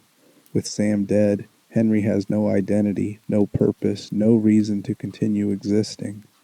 The moral injury from betraying his group was bearable because it saved Sam. But now Sam is dead anyway, meaning Henry's betrayal was for nothing, meaning people died because of his choice. Sam died anyway. The guilt becomes unbearable. His identity as protector has failed completely. His reason for surviving is gone. This also represents loss of meaning that's central to human psychological functioning. Humans need meaning and purpose to tolerate suffering and continue living. Viktor Frankl's research with Holocaust survivors demonstrated that people can endure extreme suffering if they have meaning or purpose. But without meaning, even minor suffering becomes unbearable. Henry's meaning was protecting Sam. Without Sam, without that purpose, Henry has no psychological resources to continue existing. His suicide is rational within framework of life that had only one meaning, and that meaning is now permanently gone. The psychological concept here is that secure attachment, while healthy and positive, creates vulnerability in an apocalyptic context. Henry loved Sam appropriately. His devotion wasn't pathological. His protection was genuine care. But that healthy love made him willing to betray others and ultimately made Sam's death psychologically unsurvivable. The game doesn't suggest he should have loved less or remained more emotionally detached, but it shows the cost of attachment when loss is highly probable, when the people you love are constantly vulnerable to death, when caring deeply means inevitable devastating grief. Henry likely had moral injury from betraying his resistance group, PTSD from ongoing survival trauma, and complete identity foreclosure around being Sam's protector. His suicide represents acute grief reaction combined with loss of meaning and purpose, occurring so rapidly after Sam's death that it's essentially single catastrophic event rather than separate decision. He couldn't process Sam's death, couldn't imagine a future without him, couldn't tolerate living as a person who killed his own brother, even in defense of others. Sam's psychology is less explored because of his age and limited screen time, but he demonstrates resilience and secure attachment to Henry despite trauma and disability. His decision to hide infection from Henry shows psychological maturity and protective instinct toward his brother, despite being a child himself. His death represents loss of potential and innocence. Another child killed by the apocalypse before having a chance to grow up. Dina, the compulsive caretaker, who finally sets boundaries. Dina appears in part 2 as Ellie's romantic partner and eventual mother of their child, JJ. Her psychology demonstrates a compulsive caregiving pattern often developed when children must take care of mentally ill or incapacitated parents or siblings, learning that their value lies in being helpful and that love must be earned through caretaking rather than received unconditionally. This creates an attachment pattern where a person is most comfortable in relationships when they're needed, when they're solving someone else's problems, when their partner is somewhat dependent on their care. Dina's backstory reveals she traveled with her sister Talia after their parents died in the outbreak or its aftermath. During this period, Talia struggled with mental health issues, probably depression or PTSD, while Dina took on the caretaker role despite being young herself. She became a parentified child, forced into the adult role of caring for struggling older sister, learning to suppress her own needs in service of keeping Talia functional. Eventually, Talia died, likely violently given apocalyptic context, leaving Dinah with guilt about being unable to save her sister despite all her caretaking efforts. This creates a psychological pattern where Dina is drawn to people who need help, where she'll sacrifice her own needs to care for others, where she struggles to set boundaries because boundaries feel like abandonment or failure to care adequately. She becomes a person whose value and identity come from being useful to others, from solving their problems, from being a stable one who keeps things together. This seems like a positive trait, and on a surface level, it is valuable to have reliable, caring people in any community. But it becomes maladaptive when a person can't stop caretaking, even when it's damaging to themselves, when they enable others' dysfunction, when their self-worth becomes entirely contingent on being needed. Her relationship with Ellie activates this pattern completely. Ellie is clearly struggling after Joel's death, clearly traumatized, clearly needs support. Dina provides that support generously and consistently. She follows Ellie to Seattle on a revenge mission despite being pregnant, which is objectively dangerous and potentially foolish because Ellie needs her and Dina defines herself through being there for people who need her. She takes care of Ellie emotionally and practically throughout Seattle, managing logistics and providing emotional support and never complaining about her own needs going unmet This isn't entirely healthy love. This is compulsive caregiving where Dina's value in a relationship comes from being a stable, fun, the helper, the person who keeps Ellie functional. The dynamic requires Ellie to remain somewhat dysfunctional for Dina to feel needed and valuable. If Ellie fully recovered and didn't need Dinah's care anymore, Dinah would lose the role that makes her feel secure in a relationship. This creates a subtle unconscious dynamic where Dina might enable Ellie's dysfunction because Dina needs to be needed. The farm sequence shows Dina attempting to create a stable family life with Ellie and baby JJ. She's farming, raising JJ, trying to build normalcy and domesticity, but Ellie is struggling with severe PTSD, emotionally distant, unable to be present. Dina continues caretaking, continues trying to make things work, and continues sacrificing her needs for Ellie's sake. She's taking care of the baby essentially alone because Ellie can't emotionally engage. She's maintaining a farm and home. She's providing all emotional labor. And she's doing this while Ellie gives very little back because Ellie's trauma makes reciprocity impossible. When Ellie announces she's leaving to hunt Abby, Dinah gives an ultimatum. If Ellie leaves, Dinah won't be here when she returns. This is Dina's first genuine attempt at setting boundaries, at saying that caretaking has limits, that she can't continue sacrificing her and JJ's well-being for Ellie's trauma-driven decisions. This represents significant psychological growth, recognizing that compulsive caregiving isn't love, and that enabling someone's self-destructive behavior isn't actually helping them. Ellie leaves anyway, choosing revenge over family. Dina follows through on her boundary, takes JJ, and returns to Jackson. This is Dina choosing self-preservation and protecting her child over continuing to caretake someone who won't accept help or prioritize their relationship.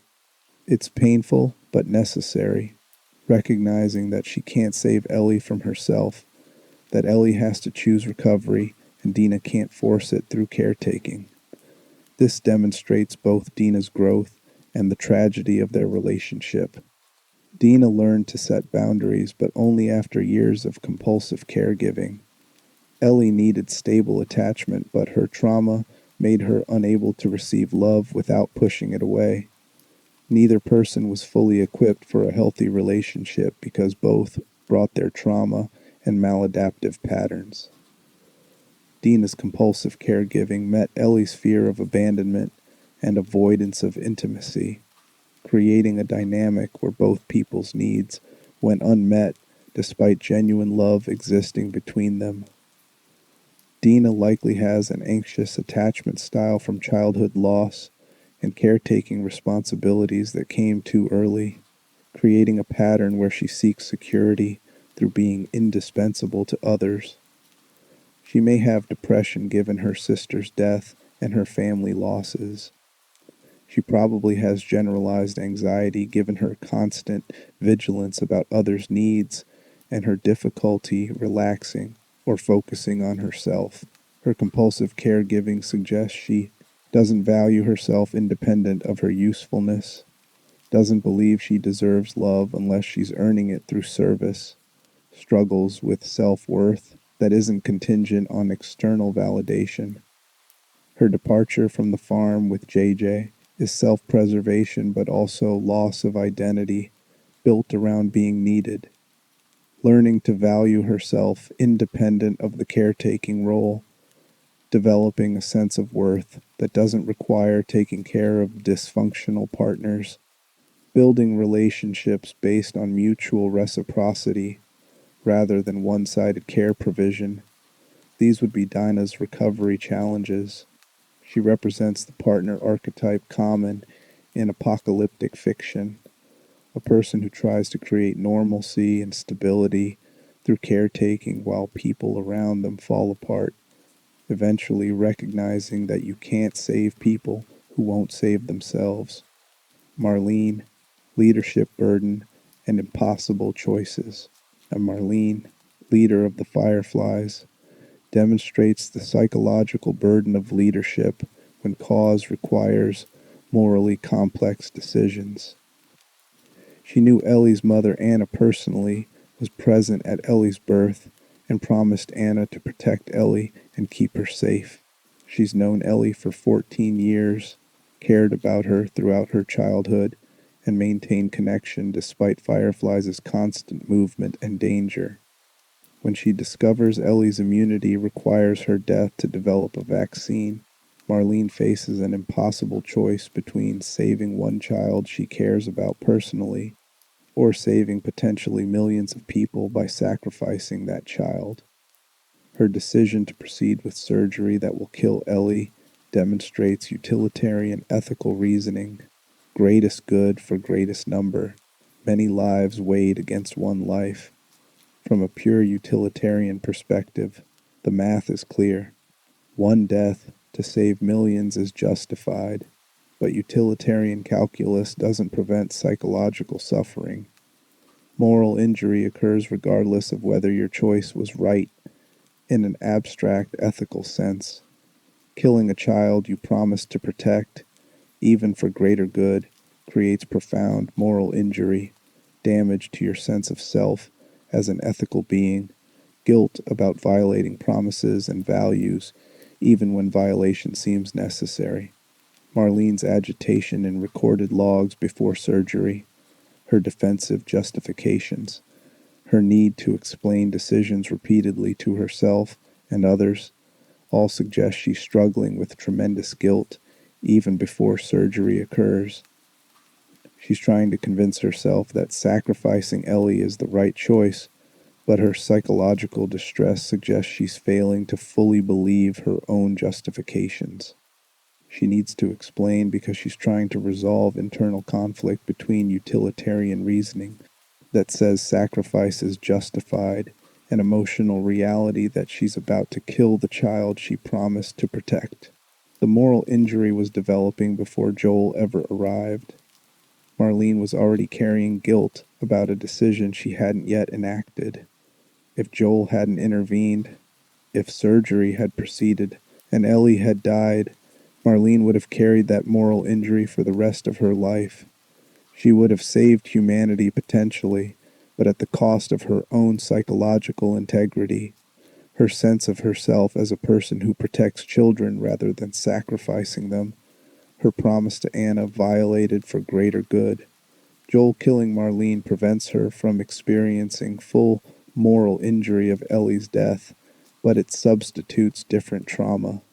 After initially shooting her when she tries to stop him, Joel returns to finish her execution style when she attempts one final appeal to his conscience. She dies trying to save humanity, killed by a man who valued one child over millions of lives, her life's work ending with 2 bullets. Her death represents failure of Fireflies' entire mission, years of fighting and sacrifice, ending without achieving their goal of developing cure. Marlene likely had PTSD from 20 years of leading the resistance movement, constantly exposed to violence and loss, watching people under her command die, making decisions that got people killed even when those decisions seemed necessary. She probably had chronic stress from leadership burden, constant responsibility for others' lives, pressure of maintaining hope and direction for an organization that faced repeated failures. Her moral distress about Ellie's surgery suggests she retained ethical sensitivity despite years of making hard choices, retained capacity to feel guilt about decisions that violated her values, even when those decisions seemed rationally justified. The Fireflies more broadly demonstrate collective trauma and radicalization. They started as a resistance movement with idealistic goals of restoring civilization and developing a cure for cordyceps. Years of failure and loss made them increasingly desperate and willing to make morally questionable choices. The willingness to sacrifice Ellie without her consent, the acceptance that some innocent deaths are necessary for greater good, the dehumanization of enemies as necessary casualties, all represent trauma-driven moral degradation. They started as idealists trying to save the world and became people who would kill unconscious children for potential cure, demonstrating how prolonged trauma and moral stress erode ethical boundaries even among people with good intentions. David, predatory personality and religious manipulation. David, the cannibal preacher who captures Ellie in the winter chapter, represents a predatory individual who uses apocalyptic conditions and religious manipulation to abuse vulnerable people. His psychology combines antisocial personality disorder traits, predatory pedophilia, religious delusion or manipulation, and sadistic features. He's created cult, an isolated mountain resort where he's positioned himself as spiritual leader and provider, using those roles to justify cannibalism and sexual abuse to his followers. David's grooming behavior toward Ellie follows a textbook predatory pattern.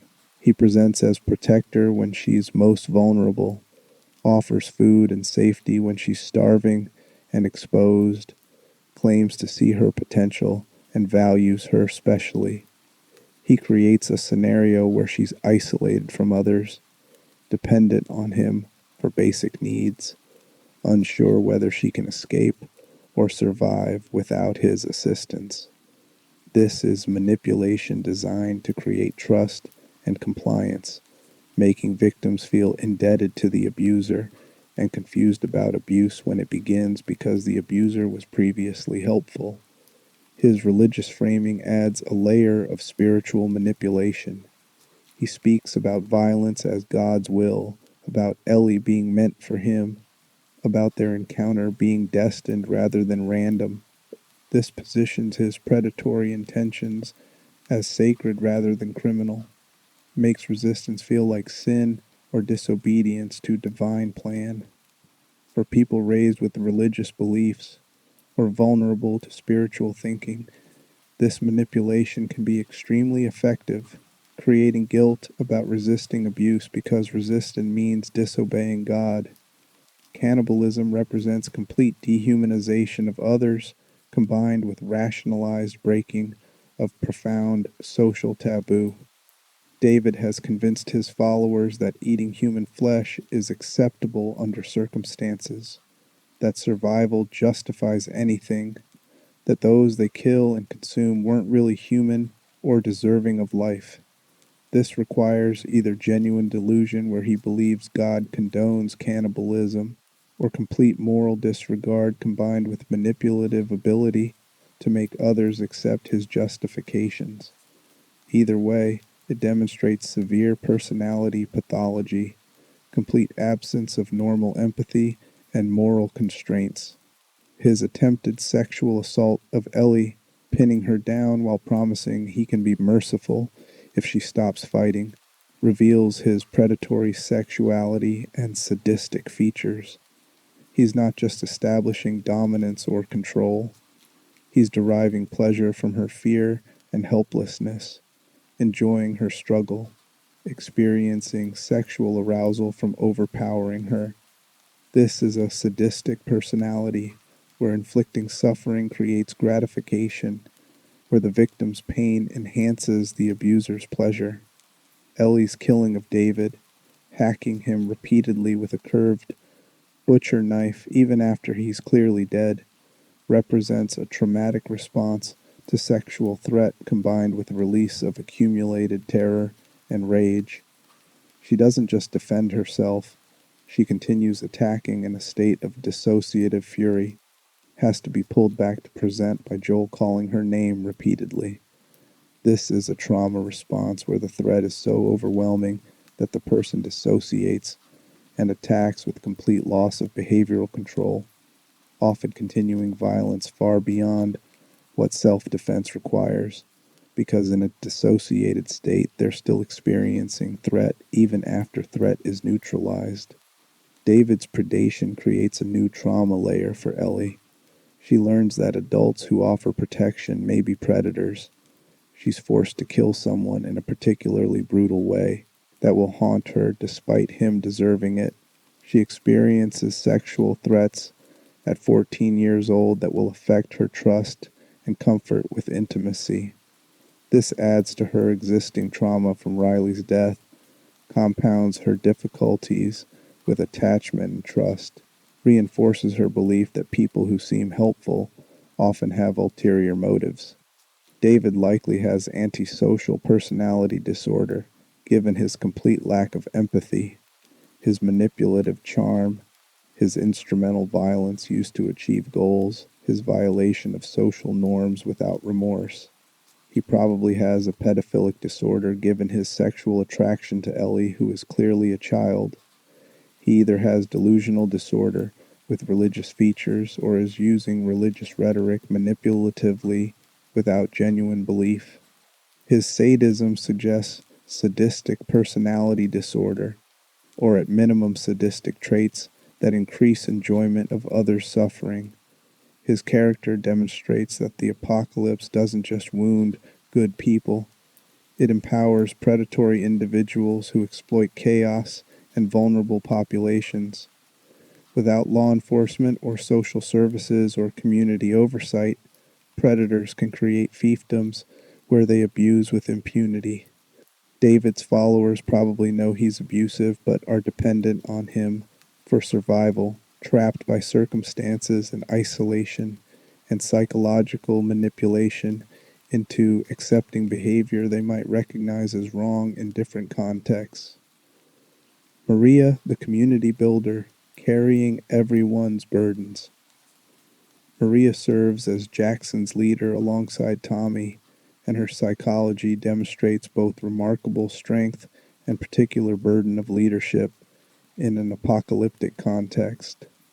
She organized Jackson's community from settlement into a functioning town with hundreds of residents, maintained security against infected and raiders, and created systems that allow relative comfort and stability. This requires exceptional competence, emotional stability, ability to make difficult decisions, capacity to inspire trust, and cooperation. Maria demonstrates these qualities, suggesting she had leadership abilities and psychological resilience before the outbreak. But leadership in Jackson means making decisions that get people killed. Every patrol assignment that goes wrong, every person lost to infected during scavenging runs, every raid that results in casualties, is Maria's responsibility. She has to balance resources, determine who goes on dangerous missions, decide when to help outsiders versus protect her own people. This creates constant moral stress, psychological burden of knowing your decisions determine who lives and dies, that you'll make mistakes that cost lives no matter how carefully you choose. Over years, this creates accumulation of moral injury. Even when decisions seem right at the time, even when you did best you could with information available, people die because of choices you made. Maria carries each loss, each family's grief, each mistake that resulted in preventable death. This burden would create chronic stress, constant awareness of responsibility, difficulty sleeping because you're reviewing decisions and second guessing yourself, anxiety about the next crisis and whether you'll make the right call. Her relationship with Tommy becomes strained after Joel's death and Tommy's obsession with revenge. Maria asks him to let it go, to stay in Jackson, to prioritize their relationship and community over vengeance. She can see that revenge is consuming him, that he's destroying himself psychologically and physically pursuing Abby. She's asking him to choose life over death, present over past, their future together over violence that won't bring Joel back. Tommy's refusal represents Maria's worst fears realized. She tried to protect him and failed. She tried to help him process grief in a healthier way and failed. His trauma is damaging not just himself, but their relationship. creating constant conflict where she's watching someone she loves self-destruct and can't stop him. Her decision to separate from Tommy is self-preservation but also devastating loss. She loves him but cannot watch him destroy himself, cannot enable his self-destructive behavior, cannot sacrifice her own mental health trying to fix him when he refuses help.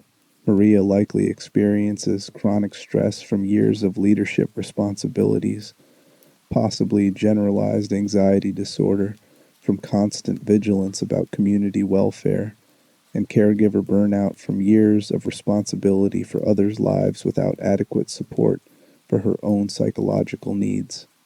She demonstrates remarkable emotional regulation and ability to maintain boundaries, setting limits with Tommy when his behavior threatens her well-being. But the toll of leadership would create vulnerability to eventual burnout or compassion fatigue, exhaustion that comes from caring too much for too many people for too long.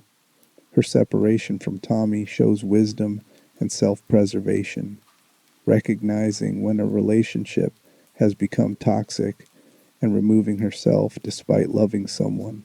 This is psychologically healthy boundary setting that prevents her from being dragged into Tommy's spiral, but it also represents another loss, another relationship destroyed by trauma and violence, another example of how apocalypse erodes even strong partnerships when one person's trauma becomes unmanageable. Maria represents the burden of leadership that maintains community at great personal cost. She keeps Jackson functioning, keeps people safe and fed and organized, but carries enormous psychological weight of responsibility. Her strength is remarkable and her limits are understandable. She demonstrates that even exceptionally resilient people have breaking points, that asking someone to watch loved ones self-destruct is asking too much, that self-preservation isn't selfishness when staying would destroy you too. The final pattern, a world that breaks Bison. Eventually, we've examined every major character's mental health throughout the Last of Us franchise, cataloged their PTSD and depression and attachment disorders and moral injuries and survivor's guilt. We've seen how developmental trauma shapes Ellie, how combat trauma shapes soldiers and hunters, how revenge trauma shapes Abby and Tommy. We've analyzed compulsive caregiving, paranoid isolation, fatalistic acceptance, mission fixation, and every other psychological defense mechanism that allows survival while preventing genuine living. The final diagnosis isn't for individual characters but for the world itself. The Last of Us world suffers from collective trauma, society-wide psychological damage that cannot heal because conditions that created it continue indefinitely. Every day brings new potential loss, new violence, new moral compromises required for survival. This ensures that trauma is not an event in the past but an ongoing condition in the present. You can't process trauma that's still actively happening. You can't recover from PTSD when tomorrow brings new traumatic exposure. You can't heal attachment disorders when attachment still equals dangerous vulnerability to devastating loss. The mental health conditions we've discussed throughout this analysis, PTSD, major depressive disorder, complicated grief, attachment disorders, moral injury, survivor's guilt, generalized anxiety disorder, they're not aberrations in this world. They're statistical norms. Nearly every survivor demonstrates symptoms consistent with multiple conditions. The characters we've analyzed aren't exceptions demonstrating how the apocalypse affects vulnerable individuals. They're representative samples of what apocalyptic survival does to human psychology generally. Some people develop Joel's numb avoidance and emotional shutdown. Others develop Ellie's anxious attachment and fear of abandonment. Others develop Abby's mission fixation, or Tommy's compulsive fixing, or Bill's paranoid isolation, or Tess's fatalistic acceptance. These are different manifestations of the same underlying reality. Humans aren't psychologically designed to survive constant threat and loss for decades, and our mental health deteriorates under that pressure in predictable patterns that mental health professionals can identify and categorize. The infection that ended civilization on Outbreak Day killed billions of people immediately, but the psychological infection that followed is killing survivors slowly, degrading their humanity year by year, turning them into people who torture and kill and lie and betray, not because they're inherently evil, but because their untreated mental health conditions have compromised their ability to make healthy choices. This is true horror of The Last of Us, not the infected lurking in dark buildings with fungal growths erupting from their faces, but the infected minds of survivors, corroded by trauma, diseased with untreated mental illness, slowly losing psychological capacities that make human life meaningful beyond mere survival.